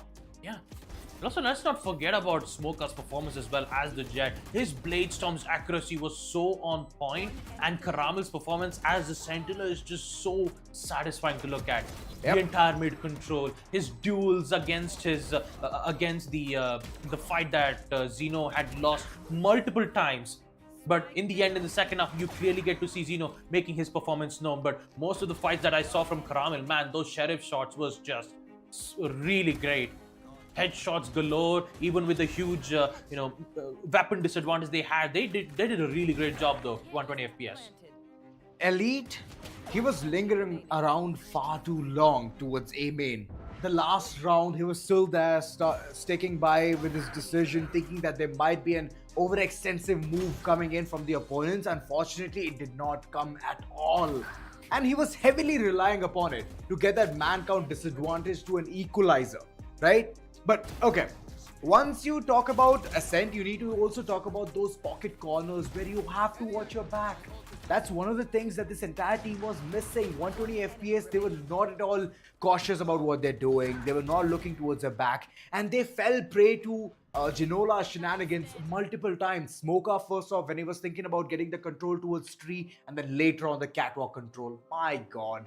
Judge, jury, and executioner. Smoker, he tried to go ahead and hit his shots, but eventually once there's a judge staring at you, right, you just put down your weapons, press G, throw it out. And the best part about it is that in the first half, I believe we did get to see Ginola not only remove the Jet from the Guardian in post plant, he used the same op while he was in just 5 HP, securing not only just the defusal, but also to the rounds next to it. Literally in the next round, you get to see the Omen defending, like using an op up against a duelist Jet. Like usually that's not the case, right? You'd usually have a duelist that would use the operator to try to focus into his mid. No, it was the Omen. He risked his own life because if he was dead, the controller, how would you smoke on towards the side? Exactly. And Ginola took that risk. He ended up not only getting the kill off from the duelist, he also got more than multi-kills with the Jet's own operator, basically adding salt to applied wounds. Yeah, those kind of scenarios did come in. And even after all of those things, there was not a single timeout taken. So that really stings, and I want to ask this question to all of the players from the likes of 120 FPS. By talking about the individuality, how they played this entire map, let's just go ahead and look at the scoreboards as well and understand what went wrong. The trades were one of the things which were not on point, especially Elite was not functioning at all. Near was popping in all of those flashes, but early denial onto Elite, which is the controller. That is big. That's a big blunder and a half. I know there's an aggressive smoke coming in to peek around those corners, but once you lose the smoke, you're done. Yeah, especially the difficulties that the control without the controller in post plant, it's even much more difficult. But taking a look at the stats, Amigos Esports, the MVP, not the MVP, Cyrax, the total of 21 kills with 6 first kills, and on the side of Team 120 FPS is none other than Karamil with 20 kills and 6 first bloods. I mean, like, can you look at even the stats as well? Like, almost equalized. Yin yang. Yeah, it's the Duelist and the Sentinel. Exactly. Duelist and the Sentinel. Wow.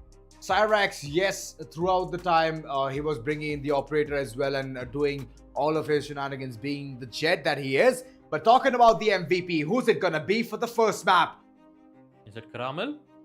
Looks like it is.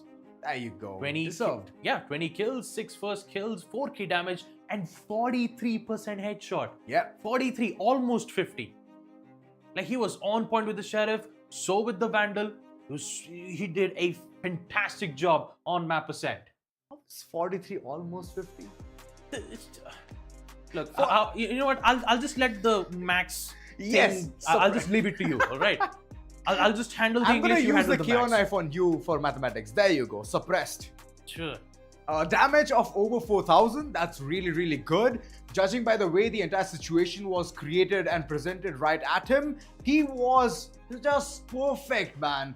Giving that opportunity of 1v1 against Xeon, who's the Sentinel on the other end, he was shutting him down every single time. Yeah. And as much as I hate to say this, I just loved it. Yeah, I mean, I really The rivalry. Yeah, I really cannot wait what's going to happen on map number 2, Haven. But before that, folks, a little bit of a short break, and we'll be right back. Until then, stay tuned. Hello guys, this is Igam from Monster.tg, and with me I have a familiar face, of course, Greeny from 120 FPS. How are you feeling right now? I'm feeling great. Okay, you have been a consistent deep playoffs team for the past 2 seasons, and now you're here again for the playoffs. What changes have you made? First of all, yeah, like we've been working towards the different rosters. Like we had a different roster before these 2 seasons, and we did qualify from them, but we didn't get the the performance we wanted from those rosters. So we have changed our roster completely and introduced new talents and new players, including Doxer, Near, Elite, Karamil, and Smoka. And we're thinking this roster can do stuff on a good level as well. Okay, how is the team synergy going on right now, considering it's a new team for the new season? It's going good right now. It's what I think there's a phase called honeymoon phase. Right now they're all getting together. They're all having talks and stuff like that. And that's what I want in a team. And I want this team to work very well because the org is putting in so much investment now. So. As a coach or as a team like manager, I'm not the manager, but yeah, as what I see from the org's perspective, they're putting in the work and we want them to win, obviously. Okay. And they're doing good. That's great. Now that you've mentioned you're somewhat of a coach for the team, how do you divide the roles within your team? So currently I've took players with mostly flex pools. Like every player in the team right now has a flex pool, so they can change agents and they have more versatility. So I don't have to stick with one player playing duelist all the time. I can change my duelist to sentinel and I can change my sentinel player to duelist. But that's not how it actually works. But yeah, that's what I'm trying to explain, that they're all flex agents, so they can play different agents and they have a big map agent pool. So on different maps we can explore different agents and different comps. Okay, so contemporary to that, how does the team maintain effective communication and teamwork, especially during high pressure situations? So what happened is we have divided something called calling. So what happened is our main shot caller, what you IGL we call it, is Doxer right now. And Doxer is gonna primary IGL, and we will have a guy near who's gonna do mid-round calling. And whenever there will be a shot calling, that we'll play around the plan of Doxer, and between the plan of Doxer, what's gonna happen, how it's gonna execute it, and a mid-round, how are we gonna change our plan is up to Near. So I think they both have the handle for effective communication right now in the team. How have you prepared for this specific tournament and what are your expectations for the current roster right now in the playoffs? Currently, we are still in the prep phase because it's just a new team. It just made like 1 week ago, stuff like that. We are still in the prep phase, and we are still preparing for different maps and different comps and different teams. There's a lot new teams coming into this TEC because it's open, I think, all over SA. And there's teams from Pakistan, there's teams from Bangladesh as well.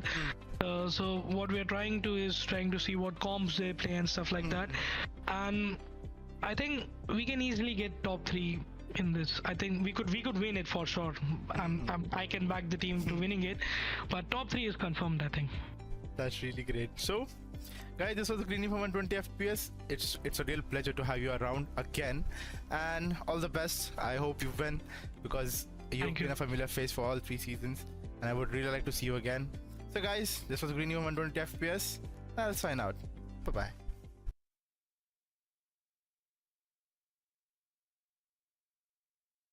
Well, yes, the first game is over and 120 FPS unfortunately could not do anything in assess. But now, to assess the entire situation, talking about the way Amigos has played the first map, they're already having that confident start for themselves. Now, talking about the second map, which is going to be a 3-sided one, how well can they perform? Yeah, map number 2, Haven, is definitely an interesting one to look at between these two teams. And talk about the way how the motivation is going in towards 120 FPS. It is a little bit on the downside, but you can clearly see that on the map percent there were some certain mistakes that it didn't quite go well in their hands. Yep. Early rounds, mid rounds, they had no problems with the execute part of the situation. The only problem came once they head in towards the post plant, especially on a map like Ascent. Karamil, once again, amazing performance from his end, but it was none other than Amigos who ended up securing map number 1, and they are another map close of securing the upper brackets matchup and going up against Team 10-7 in the upper bracket finals. Going against 10-7 is like going against Megalodon. Oh boy. And for that, you have to prepare every single map. You never know. There's going to be a curveball right thrown at you. And you're like, wait a second, this I did not study for. This map I did not work on for. And yeah, those kind of situations, if you want to avoid, then be prepared till the very end. And now's the part where the second map is already going to be very, very important for the likes of 120 FPS. The first one is already done right, dusted. There were some major mistakes committed there as well, especially not taking a timeout when you're provided to take one. Stop the entire roller coaster ride. I mean, there is the momentum game, and once you take the timeout and reassess the entire situation, you can go ahead and do something big about the next following round. So the follow-up needs to come through, but that was not at all seen. So I'm hoping how many ever timeouts are remaining or left out is going to be used in the next following one, man. Yeah, I mean, it's best to use a timeout, especially in a situation where you're not in lead. 120 FPS could have took a timeout. Maybe try to understand the situation that they're in, take a look at the economy, take a look at the enemy's economy, take a look at the ultimates, and plan accordingly. I mean, certain time mods could definitely help or shape the moment of the rounds that you're currently in. It's not only used for thinking, but it's also used for resetting. It's good for resetting your mindset. Exactly. Understanding that, hey, we are currently in a very pressured moment. Let us take a break for at least a minute, think about it, and once the timeout comes to an end, they can basically resume back. But we didn't get to see that on map number 1. Hopefully, we get to see that in map number 2. What's the most important part that I have to talk about is the agent's pick on map Haven. Yoru. For sure, Yoru. Not gonna lie, Clandestine has already set that benchmark, and I was super happy with his performance. So, Yoru is more than welcome.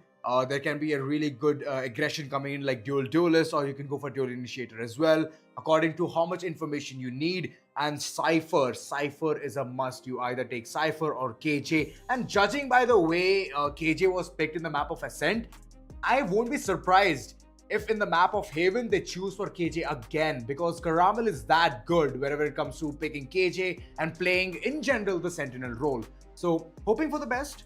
But on the other end, Xeon needs to be careful.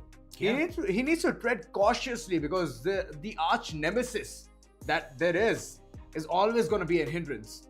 Yeah, and also for Amigos Esports, they clearly know that the whole lurk games is currently being controlled from none other than Caramel. So every single time when they make their push towards the side, and when they decide, like, you know what, how about we just rotate back and head in towards B? Well, guess what? Caramel is just right there, waiting for that exact moment. Once you head in for that rotate, that's where the trap has been laid, and that's where Caramel will be able to proceed with a kill or two. Even if he's being traded out, he knows that he had some good value out of that lurk. Definitely. And whenever he goes for the task, right, he accomplishes something or the other. Either he's going to waste all the utilities of the opponents and then die to it, or somewhat like go ahead, guns blazing, get a couple of frags and give that team the advantage that it requires for that particular round. So all in all, he's an all-rounder, man. You give him the role of a duelist. I've seen him play Reyna in Icebox and he plays it flawlessly. It's just that the roles have been swapped now. He's now taken the Sentinel role, so hence is providing for the entire team. Alongside that, the lurk gameplays has been on point, man. So Caramel is that kind of a player. So overall, the entire team having such lethal players, for example, Doxer as well, especially once you talk about the level of leaderboard, these are the two players who are in top 3. Not kidding, top 3, guys. Top 3. Caramel and Doxer. Doxer currently on top 1 of the level up leaderboards, followed up with Caramel on the second. And yeah, it really depends on who gets on the topmost leaderboards, but currently they're in the danger zone because they just lost map number 1, Ascent. Now on map number 2, Haven, things could go much more in favor for the side of Team Amigos, where they could end up winning the upper brackets and forcing the side of 120 FPS to go all the way down to the lower brackets, which in fact is not a good sign. Unless and until if there is a different way that Caramel could end up popping off on second map, maybe we can see Split be the decider, and you will be able to see maybe 120 FPS fling back at that certain moment, but we just have to wait and watch. It needs to be a slingshot. Yeah, slingshot. And true, the entire situation is going to change. It's going to reach towards the third map as well. And from there on, you have to again find your places to see how well you can execute those rounds. But the question which is arising in my head, on the top of my head, I'm going to ask you this one question, Baba Gusta. That is the agent selections according to you. What would you pick in the map agent of Haven? selections from the side of Haven? Yeah, I mean, I can clearly see that Cypher is looking at me with the serious intent. So I'm just going to stick with Cypher because, yeah, he's the most suppressed. Yeah. I wouldn't say suppressed. He's more like he's watching me through the cam. So I was suppressing you. Why would you suppress me? To stop having those thoughts of Cypher looking at you. I mean, can't you see this amazing venue right here? We're just in the middle of a battlefield of Ascent. Maybe there's Cypher lurking around towards the other side, but you know. But yeah, like I said, in all seriousness, Cypher is always a must pick on Haven. That's all I'm going to say. Okay, most pick. And what about your duelists? Duelist, yeah, you can go with the Jet as usual. Dash, smoke, entrance towards the side, provide a nuisance, provide distraction, and that's more than enough. Yoker it is. And now we go in towards the agent selections. Baba Gusta, unfortunately, yours lacks initiator alongside the controller as well. But over here, as you all can see, there is no lacking of all of those agents. Neon! Neon! Let's go! Even though Neon has been nerfed, I am so excited, man. I'm super excited. Let's go!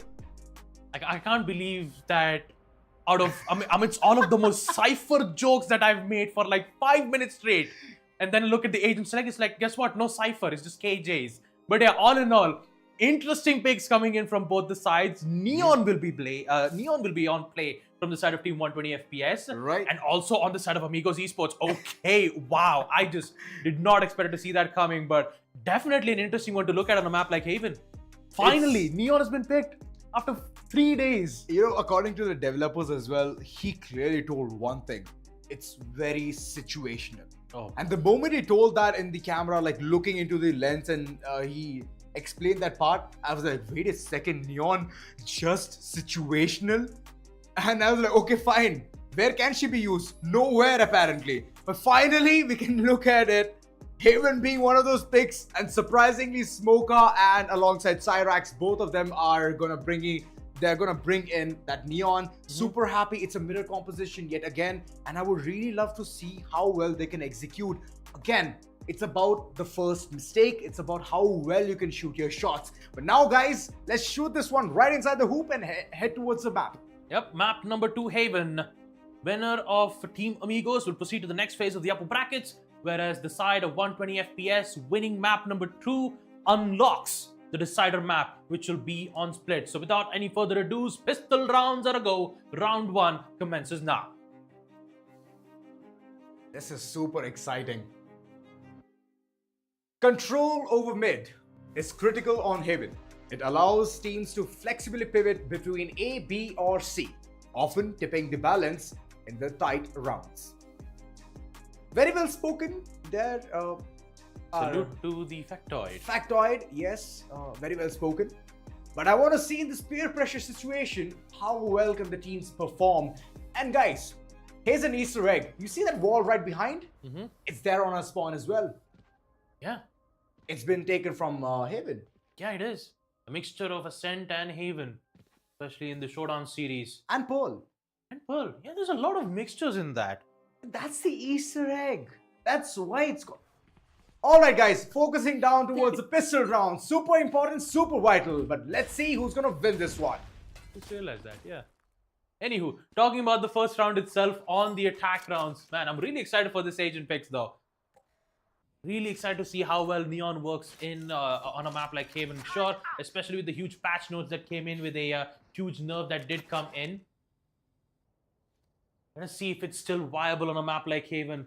The presence being known from a long, they still haven't given their given their information just yet.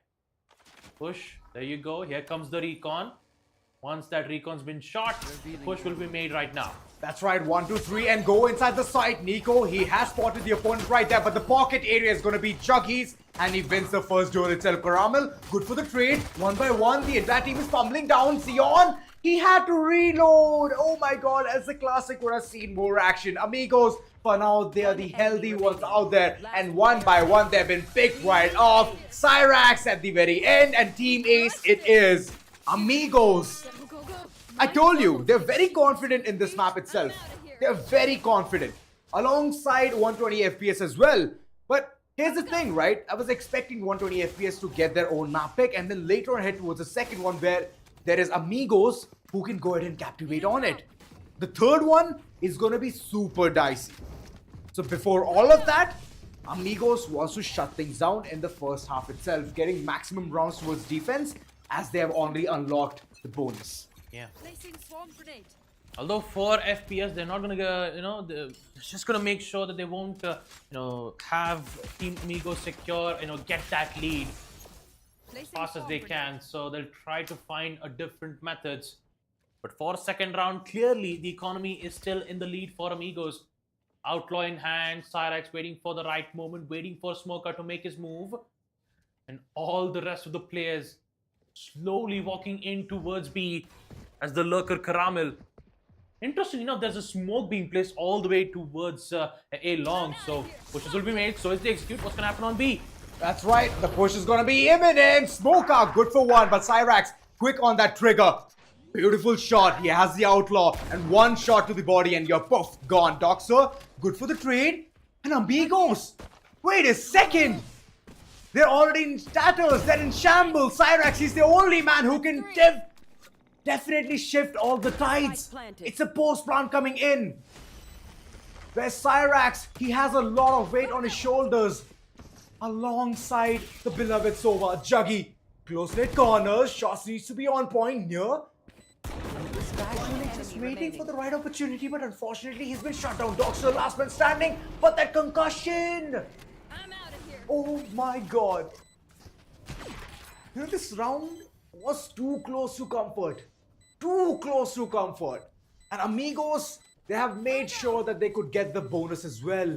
There were some really good fragging potentials out there.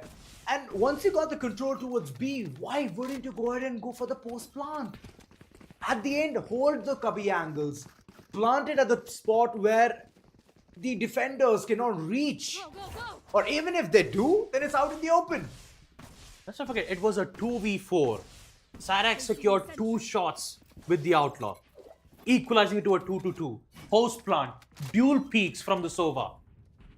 It was just on point from Amigos, the way how they've managed that situation, so calm, cool, and collected. And Cyrax once again, huge risky peek, secures and taking out the turret, but not the player. Karamil plays it safe. The fault line was concussed, but for Smoker, an important frag as Juggy goes down for the count. Nothing is tough for him. He's the high-speed daredevil. Heading towards either of the sides for now, like a pendulum, is what this entire team is swinging like.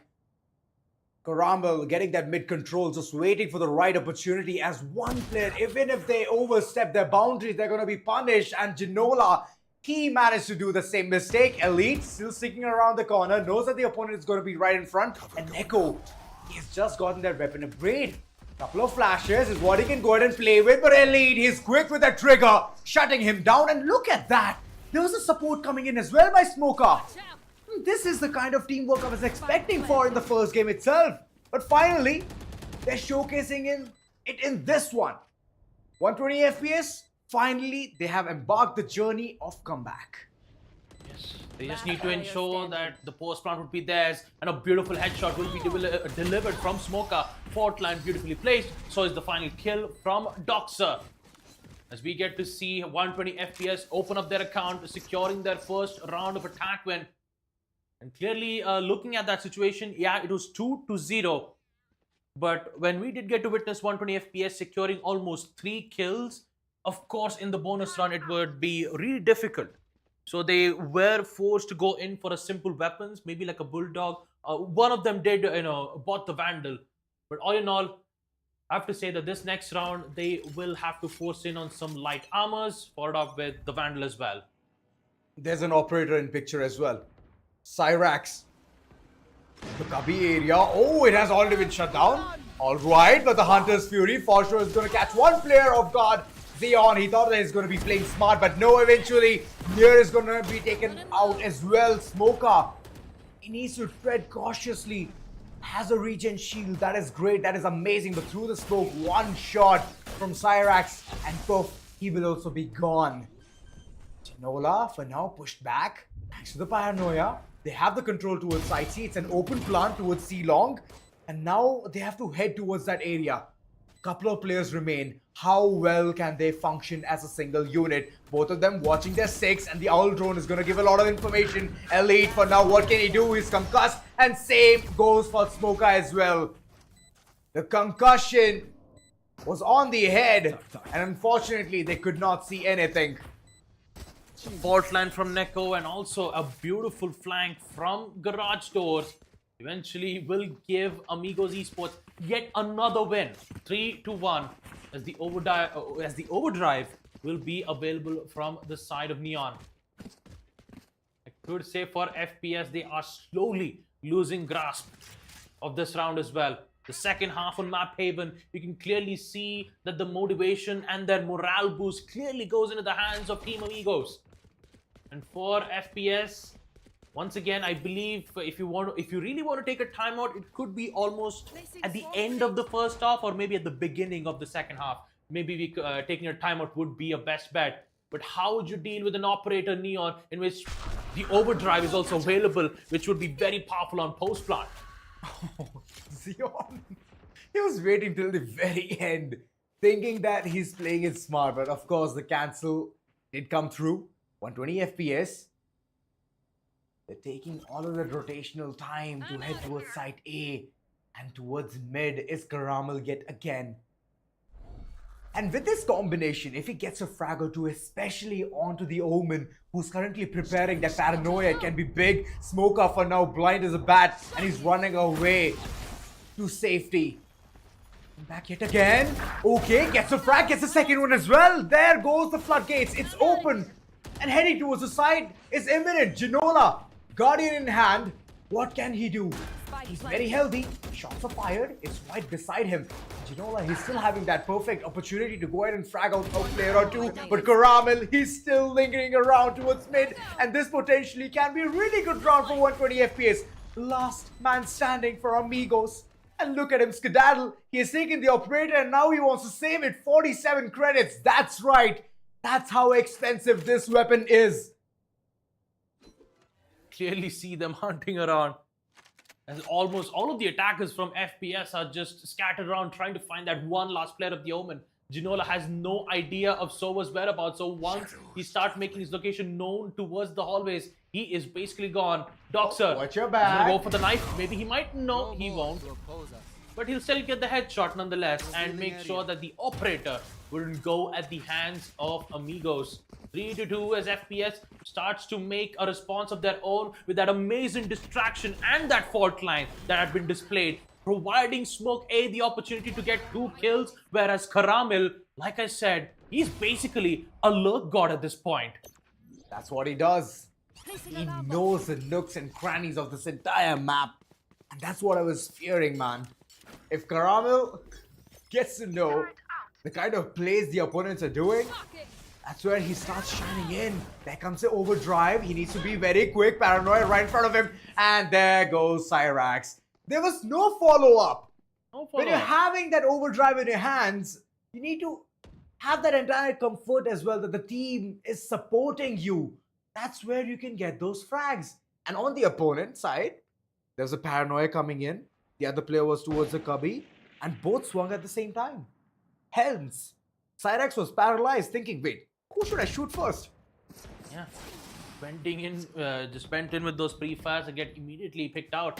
But the only bright side that I can talk about for Amigos is that they've at least expended 1 paranoia, which means at the time of execute, they don't have any other flash abilities except the concussions from the Neon to try to, give them a chance to secure a kill or 2. Smoker is still alive, but not for the Neon on the side of Team Amigos.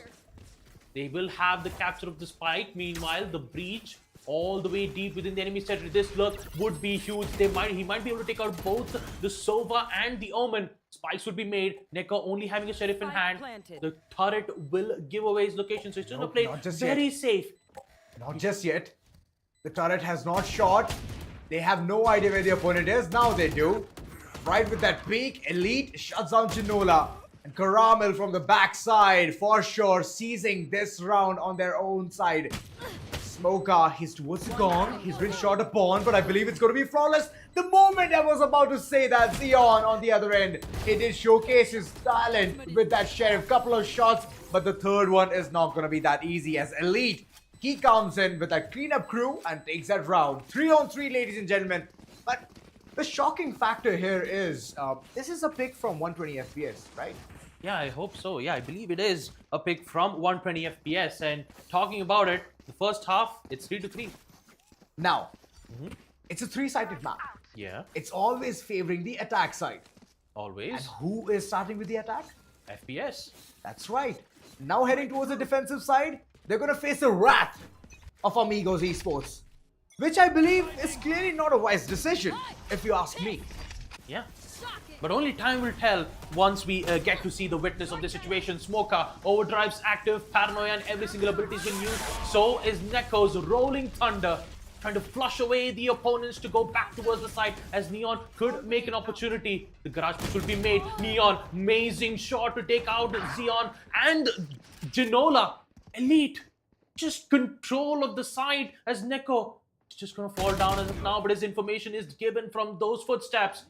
And the Opper Cyrax doesn't have the overdrive. Does he have the information though? Yes, he does. He takes out the breach. The spikes been planted, post-plant, a 2v4 situation. It's best to fall back, but wait a minute. Cyrax gets another one. And that will take off Doxer. Well, true that. Cyrax still trying to reel this round through, but there's one backstab coming in. Karamil knows that the players are going to be right in front. Shots fired. And yes, there's been a lot of damage been dealt with. 120 FPS getting the 4th on board, and they need maximum rounds in the first half in the attacker's side, which clearly Amigos has been doing a phenomenal job. They've already gotten 3 rounds, and in the previous one they did commit a big mistake, a big blunder, due to which they lost yet another one. But let's see how the recovery is going to look like. Yep. Lockdown present from both the sides, so really quite curious to know which will it favor to. But Xeon, once again, he wants to apply a push. A risky decision. Karamil knows this. We've seen this 1v1 sentinel battle between Karamil and Xeon, in which most of them Caramel dominated in the lurking stages and also the first pick that I do get to witness to see him time to time. Yeah. Playing it slow. There comes a razor blade. One by one, the entire cookie crumbles. Neko would find at least one at the bare minimum. And now he's retreating. He's not going to be retreating that far. As Smoker, he already had the control towards A. And now entering towards the side, you see Chinola with that flick. Whoa! The moment the smoke was about to be placed, he flicks his wrist and hits that perfect shot. He'll be so happy and proud of this. Spike planted. That's done. HP being taken out. One enemy He remaining. gets two. Xeon, such important flex. Caramel is the only player left in a 1v2 situation. He has an important weapon. Now it's a 1v1. He gets two, and just like that, Caramel secures an important clutch at the hands of 120 FPS, 5-3. The only difference was just that the weapons were just only sheriffs. The way how they defended, especially Ginola. There's one shot through the smoke, gets away, and also the Xeon as well. His main focus was to take out the Omen, but instead it was a headshot from a shot. And also the shot next to it. And that's a lot of economical damage right there. Yep. Dropping so many weapons. 4 weapons to be precise. And now moving forward, they have the buy as well. Let's see how well can this entire team function together as a single unit.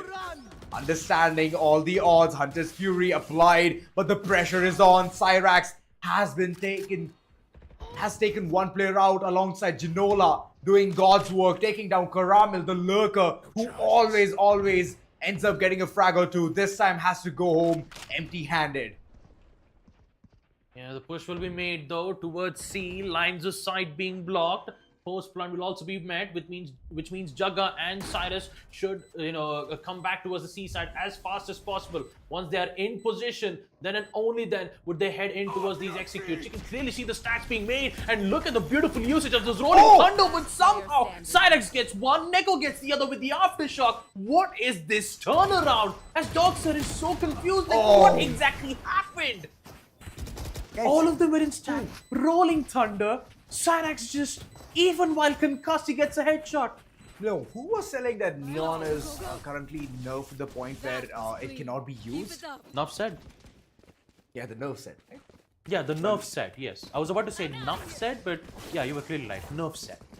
Cyrax on the other end, he has proven something else. He slid right across. And my man knew the entire patch note. You have to crouch down to have that accuracy. And he had that till the very end. Shutting down the final player where he himself could have been taken right off. Getting that flawless. Amigos. They're setting some really good benchmarks. And now, look at the entire enemy team. 120 FPS. How well can they retain that lead? It's just one step away. Shadows traveling. Yeah, smokes immediately placed from garage. I'm pretty sure that Amigos has a good information on player whereabouts too, thanks to Juggy. Pushed very aggressively. His information being revealed from the Owl Road. Oh boy, he's in so much trouble now. Once the smoke aim makes his push, somehow Juggy gets away with a kill. Okay. Trades off. Neko goes down. Elite with the shot, thanks to from the shadows being spawned in all the way up above the heavens. And Cyrax, can he go in with a slide and a hit? Just waiting for the right moment. Dogsir is the one planting the spike. Lots of shots being missed. Cyrax gets the other. That's the spike down. Lots of time. And here comes Justice from Xeon. Slides to safety. Cyrax gets one. But you forgot about Caramel, the lurk god.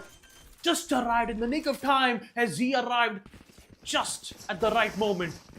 Stealing the round away, providing the lead for 120 FPS as the scoreline increases to 6-4. 2 more rounds. Cyrax will be holding his head at this point of time. Be like, wait a second, I had my overdrive. Why didn't I commit it? It would have been much better for me. The 1v2 situation would have easily been clutched right through. But Caramel, my god. What's he up to, man?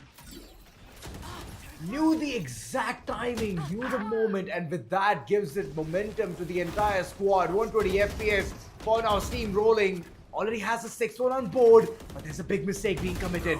Not going ahead and clearing towards the link areas. Cyrax, this is the round for you to go ahead and impress with your overdrive skills. Gets the first frag, and now he's all swoopy and reaching towards the site. Last man standing. Ramil doesn't have the spike. He's still on for his dirty business there. He gets one frag onto Juggy. Information known onto where he can be. He has a lockdown as well. An alarm bot to make things very well placed in this following round for the clutch moment. Swarm grenades are also available for Caramel. He could use it to his good advantage. But how can he deal with these two players? Where the line of sight has already been placed, the spike's been dropped at C's side. So will we expect to see Caramel go for this attempt? I believe so. He is going for it. No information. Both of them prepped and ready for the line of sight. Once Caramel makes the push, so is the death. Cyrax getting the kill, and also for Amigos, 5-6 as we reach the last round before roll swap. Wow. Alarm bot would have been the best option, or the turret. You could have baited a utility out. But okay. He chose to go for the dry peak instead. Nano swarms as well. My god. Good way to flush opponents from the corners. Big radius. And once you drop it, you know that the opponent is going to shoot it. But okay. All in all, that was a big fumble. Amigos, they're soaring high with all of that confidence. Getting the 5th round as well. And the money looks very tight. Bucky in the hands of Smoker. That means only one thing, that the overdrive for this particular round is going to be that trifecta, the changing part alongside the lockdown. How well can it be used is a question now. One player still towards the spawn, waiting for any kind of movement from the likes of the defenders, but the owl drone is going to spot a lot of information. Juggy is definitely going to wait the recon dart to come back in 4 seconds. The moment that happens, there's going to be a lot of information being relayed towards the site itself. But now they're giving the entire site access. They're waiting for the entire crew to come inside, and that's when they can barge right in. It's going to be a 5-1-5 retake time. Yep. 5-on-5, lockdown is active, so is the opponent's lockdown too, which means that they have to wait a total of 20 seconds. And that 20 seconds is really huge. Aftershock will be able to destroy the lockdown, maybe not quite sure. But looks like it's still active. Both of them detained by 2 and 1. My goodness, both the lockdowns working in succession, which means that the entire site is empty. Caramel, what can he do in those certain situations? Patiently waiting, concussions, Cyrax picks out. The push has to be made. It's a 3v3. Now it's a 3v2. As Dr. Caramel holding their ground as best as possible. And Neko sprays around, commits with a classic. And it's not enough. Doxer gets the final frag. And with it, ending the first frag into a 5-7 lead. Proceeding to the second half. I will take back what is mine. Well, yeah, 7-5. 7-5, ladies and gentlemen, where 120 FPS, they did manage to squeeze in a lot of rounds, but it's just 7 moving in towards the defensive half. Amigos on the other end, I don't know what they're going to be onto, but if they win those pistols, a couple of rounds are going to just pour right in, and the difference is going to be nullified. So in order to maintain that lead, 120 FPS needs to win this pistol round. Caramel setting himself up towards site A, and the others waiting towards mid, and a couple of the players towards site C as well. Just to understand what kind of execution is going to come in from Amigos. Caramel, he's holding a very off angle. And at this pixel, right, towards a 90 degree, even if some player swings through, he needs to be very quick with his flick. Yeah. Usually every time when they go in for the execute, you'd usually focus on the common angles, not on the off angle. So that's exactly where Caramel is at the moment. Like, he's way out in the open, but he still has that element of surprise, and he could use it to his advantage. Understanding that the Neon was applying a lot of pressure towards A Sewers, We'll be able to give some information regarding this regarding the situation. And once we get to see them make their push, in which it will happen in within 40 seconds, and clearly get to see what exactly happens in this. They have made all the noise there is, and now they've cut off all the sound, heading towards side C. There they are. Look at Juggy. He's playing that perfect bait right there. Xeon getting the first frag, and now the entire site is wide open for business. Smoker, he's rushing forward, gushing, knowing that things are going to fall apart, but he himself has fallen apart. The frenzy, unfortunately, is not going to be that buffed for him to have the advantage. One by one, they're all being picked right off. Last man standing, Caramel is still managing to get 1 or 2 frags, and that's it. The moment he sets foot inside the garage, he's gonna need a lot of repairing to do. Not just repairing, but also not being able to secure the pistol rounds. We will get to witness Team Amigos securing their round win on attack, as the economy growth will be theirs. So is the round win. 6-7. There's a really great performance being dealt out here from none other than Xeon, patiently waiting towards Gardens. The distraction from the C site worked, forcing the defenders to make their move, to try to go aggressive. Next thing you know, it's also like 17 kills from their end.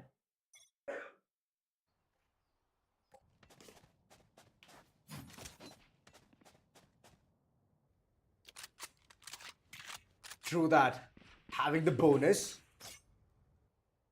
it's a good round for the likes of Amigos, but how well can 120 FPS control this entire flow?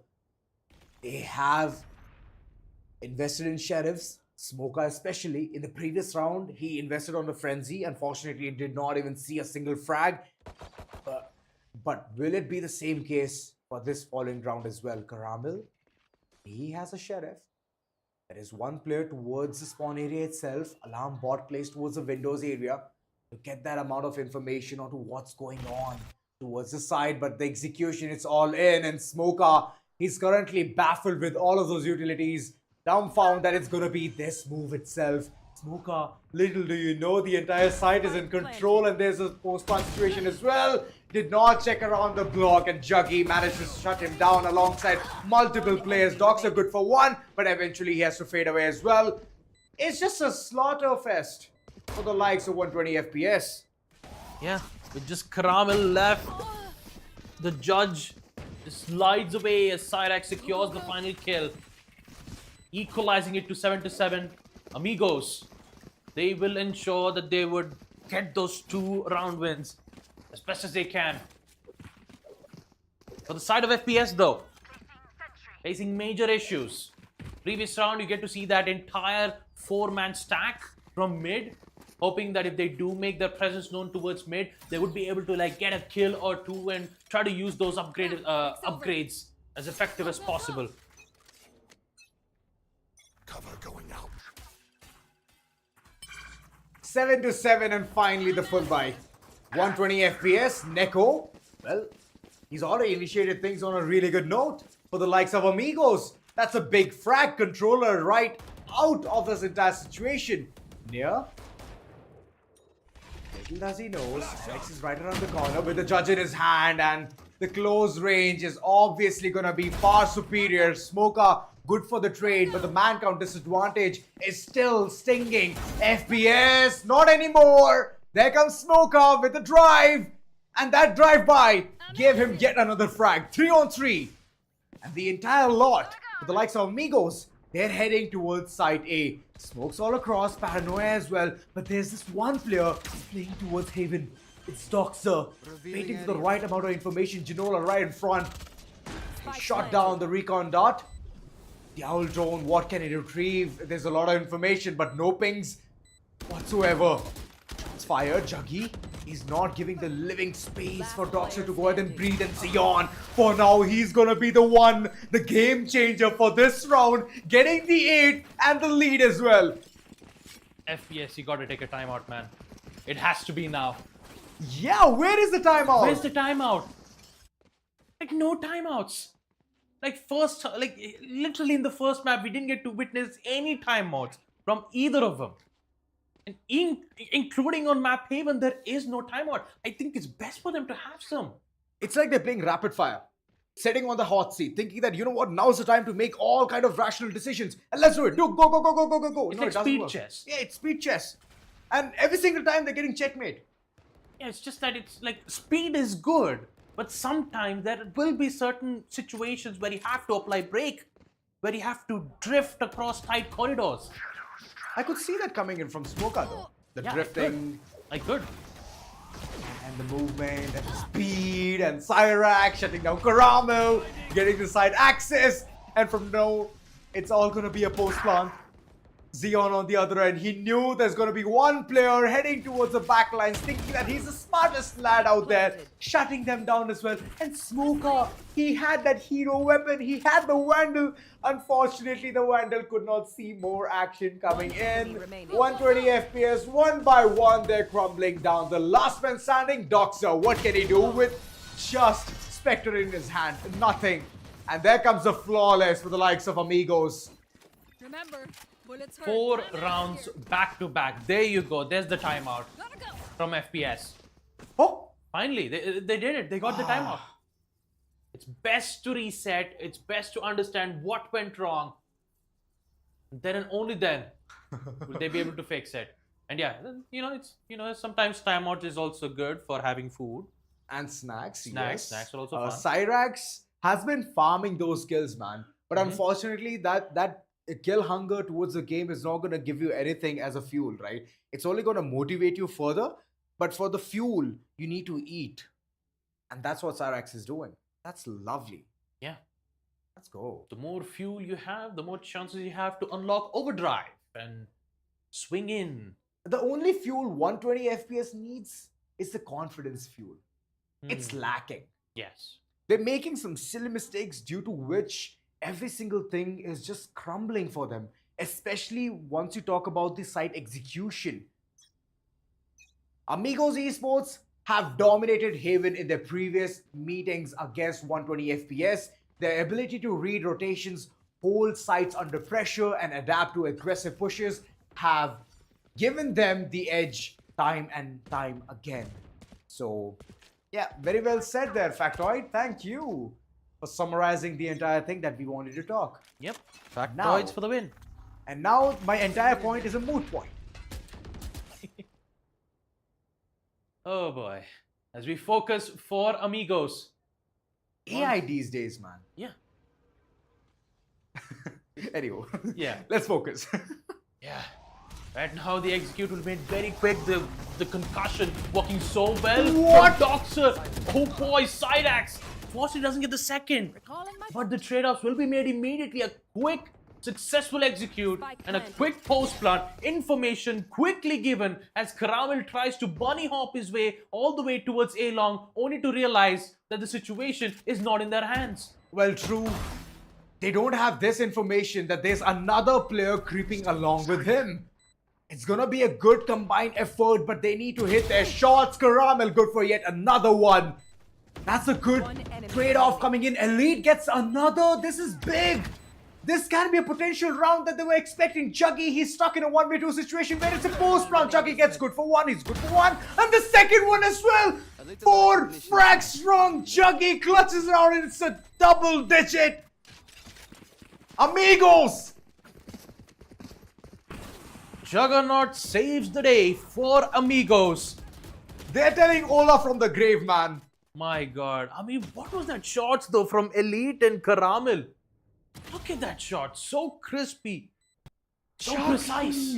Wow. And then you see Juggy, 31 HP. The second shot right to the head. The animation of bringing out the weapon. Yes. It's basically getting caught red-handed. Back again with the broken buys. 2 Guardians and Cyrax's movement will never stop. Caramel once again, this could be huge. Guardian in hand, he might be able to take out Leon. And he will. Important frag, there goes your lurk hold. And with that, it's a 4v3, still favoring for Amigos. No more smokes coming in forward in this particular round. Ginola is still alive, has one shrouded step. If There's gonna be a lot of resistance coming in from the backside. He can easily reposition himself. Cyrax right around the corner. Blind is a bad, but looking at the way the entire support is coming through, I don't think so. He's gonna die. The overdrive has been committed. He's shooting all across, waiting for the opponents to be right in front of him. But the last man standing, Doxer, he's there towards him, and not anymore. Nico stops him and shuts him down. 11th on board. Amigos, they're steamrolling forward. They're having fun now. One more round for Amigos. They will secure map point for this series. Look at the ultimates though. Lockdowns from both of them. You have the Hunter's Fury from the side of FPS. They have to make sure that this momentum needs to be broken. If it does not, then we could clearly say that the side of Team Amigos, they've got this under control. Ops in the hand of Smoker. This should be the deciding factor. He needs to ensure that none of the players should make their presence known in towards A. So it will be in an entire lockdown. But looks like their location, their possession is not at A, but instead it will be at B. True that. But side B is one of those sites where the retake is very, very easy. Ginola goes ahead for the plants, but at the last moment, they're dropping the entire act of heading towards B. Can be a big mistake. There's still one player lurking behind, but now they've all been stung right down because of Caramel. 3v2 as Amigos, even though the entire attack towards B or the control towards side B was looking good, at the end, it has been taken right off. Cyrax loved the position. He's waiting for the rotation. He catches one off guard, enabling them to head towards side A itself. Cyrax, he's still at the back line. Spots him with Smoker, giving the room towards C now. Look at that. The rotation is amazing. Doxer, the last man standing, 1v1. And Zeon, all of a sudden, it's a big task for him. 17 seconds. It's not going to be enough for him to travel all the way from C to A. There comes the recon dart. Information not yet retrieved, but the shots, it had to be perfect. Doxer timed it to perfection and gets the 8 on board. Let's not forget, Neon, he was all the way towards Gong. No one checked Gong. And he ends up getting 2 kills. Just like that. But at least on the bright side, Doxer's recovery will be imminent. And with that, we get to see FPS fight for another day. But the abilities, though, is only Lockdown. But from the side of Team Amigos, they have Lockdown, Rolling Thunder, and Hunter's Fury, which could cause a lot of problems. And also, they need to figure out a way to take out Caramel, or else every time they go in for the execute, it would be difficult. And just like I talk about it, Cyrax just gets it with the judge and upgrades it to a Vandal immediately. Where is the resistance towards Garage? There is no one holding it down. Elite! He's going to be caught through the smoke. Random pre-fire. Smoker still stuck around the block itself. Could not help his teammate. It's a post plant. And in this post plant, the upper hand, the upper edge is for Amigos itself. No matter what the situation is, the last man standing, Doxer, cannot do the God's work that he did in the previous one. And instead, they're going to lose another hope. 12-8, ladies and gentlemen, as Amigos, they are just running away with rounds, getting everything done right, dusted, and the economy from the likes of the entire crew of 120 FPS, it's in shambles. They're bringing in Stingers, Ares, alongside Sheriff with a full shield. Vandal, that's the only strong weapon that I can see, and that's it.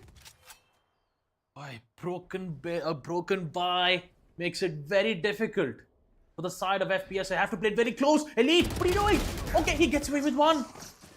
Important one of that too, because that is Breach. And here comes Caramel's exceptional headshot from the Sheriffs, equalizing it to a 3-3. They don't have Rolling Thunder, so that is a very important kill. And here we get to see FPS's Rolling Thunder, fourth line, to ensure that the security of an entire seaside will be theirs. And look at the spray, it's still not enough. Imminent dangers, and just like that, Team Amigos will secure map number 2. And what a way to end it off 2-0 as they 2-0. proceed to the upper bracket finals, facing off against Team 10-7.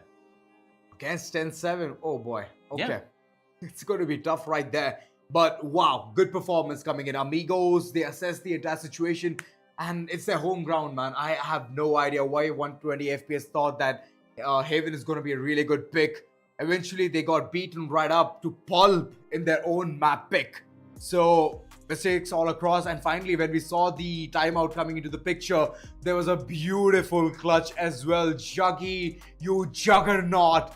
Till the very end, it was looking like it's a 1v2. Potentially, the defenders can clutch it out. But no, as long as Juggy is alive, things are possible. And that's what happened. And let's relive all of that movement towards the crucial moments. Let's head right into it and continue our conversation, right, Baba Bruce? Yeah, we do want to. And especially, it's a really great day for us that we get to see an amazing neon moments, right? It's a neon mirror matchup, and I believe it was none other than Cyrax who end up winning it. Total 30 kills, first and second half combined.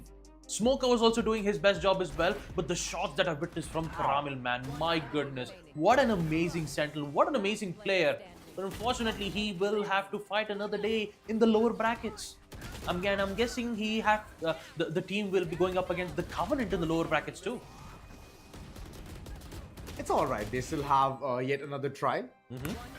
But now, yeah, this was the moment. Juggy, my God, 4 kills. The clutch for the round.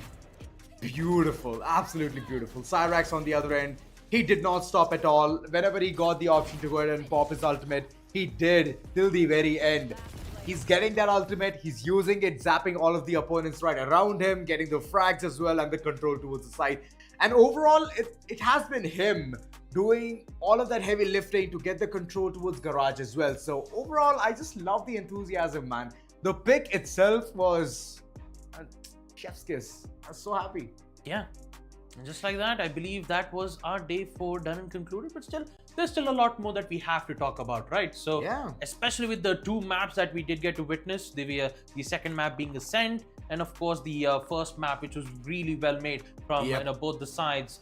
We do get to witness. Unfortunately, we won't be able to see map split on map number 3, but all in all, a good matches overall. And I believe we will get to see the standings soon.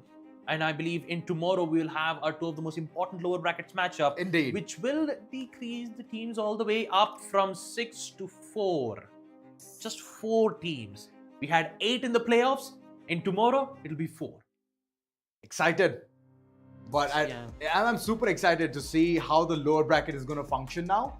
I told you in the beginning itself of this entire scenario that, you know, the lower bracket is seeming more interesting than the upper bracket. Even though the upper bracket provided us with a lot of detail and a lot of surprises. For example, Neon pick, it was good, it was great. And now lower bracket is a bigger picture.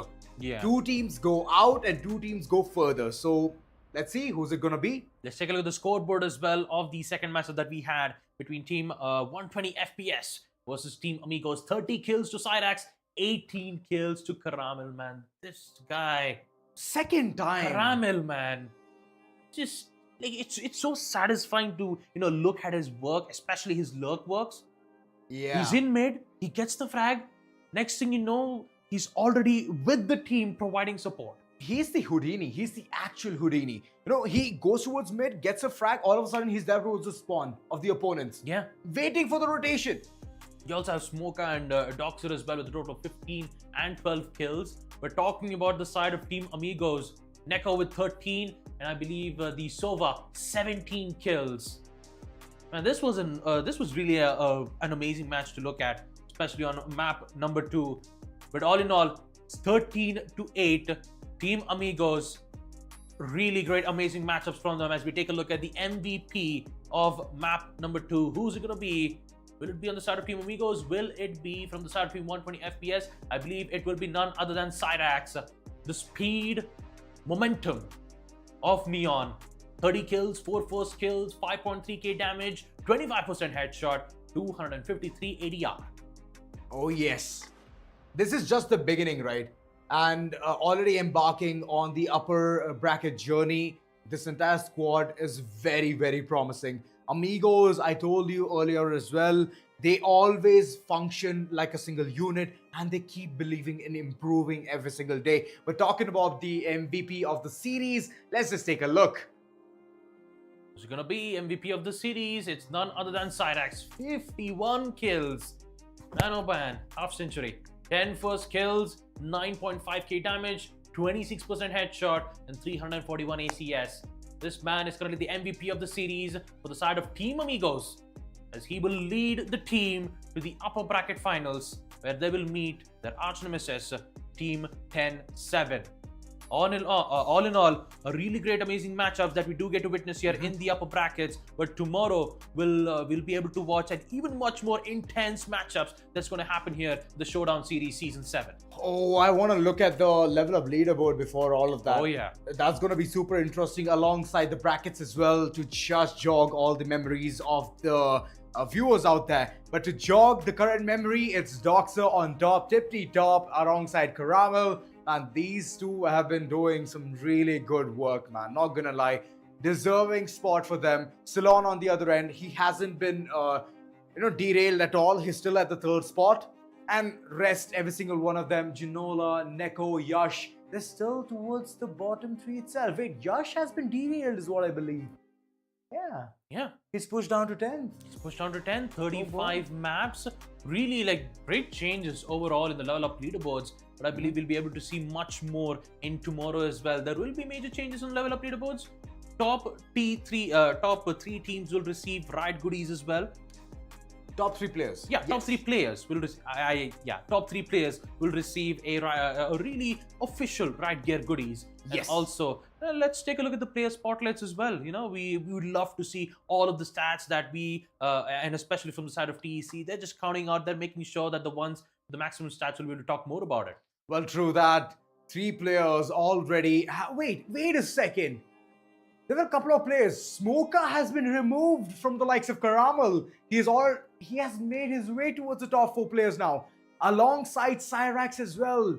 Paradox has been removed, and there's only one person from the likes of 10-7. And on the other end, FC Champa, aka known as Roster, he's still there towards the number 1 position. Yeah, Team Untitled, they're still not out of the competition yet. Which Yeah. means that they are in the lower brackets, where they'll be bells. having a fight with the lower brackets matchup teams as well. So, yeah, all in all, I have to say these 4 players, massive changes. Tricky is still there, so is Cyrax and Caramel. It's really great changes all in all, especially with the stats too. Of course. Till the end of the day, you expect that, oh my god, it's going to be the similar thing. I mean, it's not the level of leaderboard, it's the top 4 It's the top 4 of this season. Exactly, who perform and they give their 100%. Roster has been that person who has been phenomenal, but unfortunately, Untitled today could not perform against 10-7. So they are having that exact safety cushion. But let's just take a look at those top 5 agents being selected throughout the day, right? Let's understand and assess. And 4 days of action of Valorant in this Showdown series is going to give us this kind of result. Yep. Omen, Sova, Cypher, 3 most picked agents. And of course, we have Jet and Breach in almost all of the 3 maps at Ascent, Bind, and Haven too. So even though we did get to see maps like Abyss, we haven't seen Pearl yet. We are hoping to see Pearl. We saw Abyss today. Yeah, I said, yeah, we did see Abyss. We didn't see Pearl, right? Right. We didn't see Pearl. It wasn't Deciders. It was picked on Deciders. Exactly. But we didn't get to see it. So top 3 maps, for sure, Ascent is going to be one of those maps where it has been picked so many times. Bind being the second one, Haven third, the only 3-sided map in this entire map pool. So yes, it's exciting to say that because Haven has brought in a lot of prospect, right? They have that perfect pendulum swinging moments alongside where you can head towards either side A, B or C. You have those options.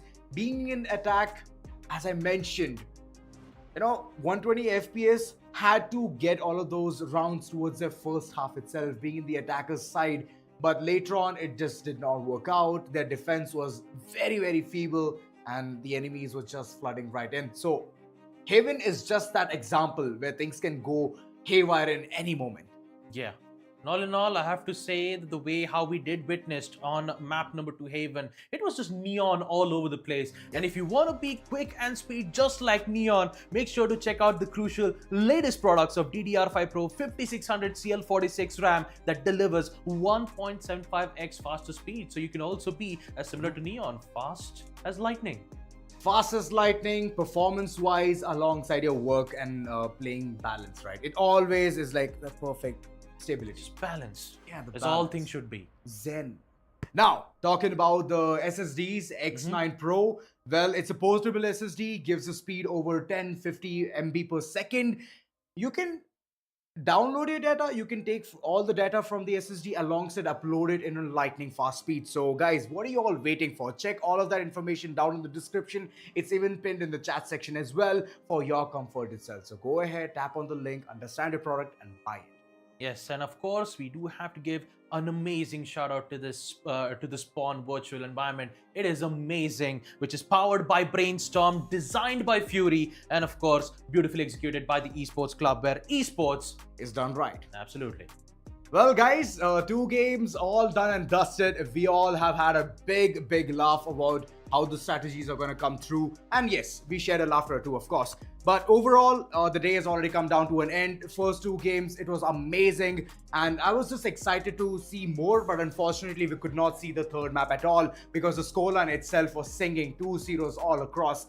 But thank you so much, Crucial, for going ahead and sponsoring us alongside media partner Gossip.gg. You guys are watching the Esports Club Showdown series. But for now, we're going to take a sign off. And we're going to see you tomorrow at the same time, 12 o'clock. That's right. See you.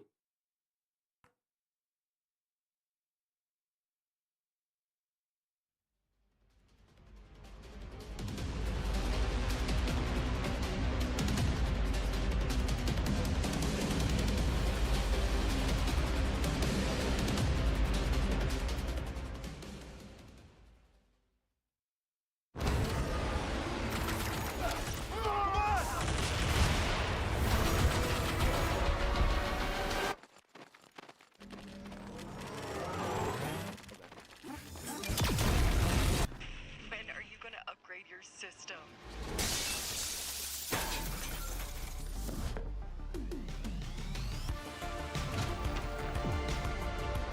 Alright, let's do this. Once there was a hunter who saw what others could not. With a magic case in her backpack, she roamed with wild abandon into the great unknown. Her gaze inescapable, her reflexes lightning fast. When armies swarmed, she went through. With eyes open wide, hands steady, holding, watching, capturing everything in sight.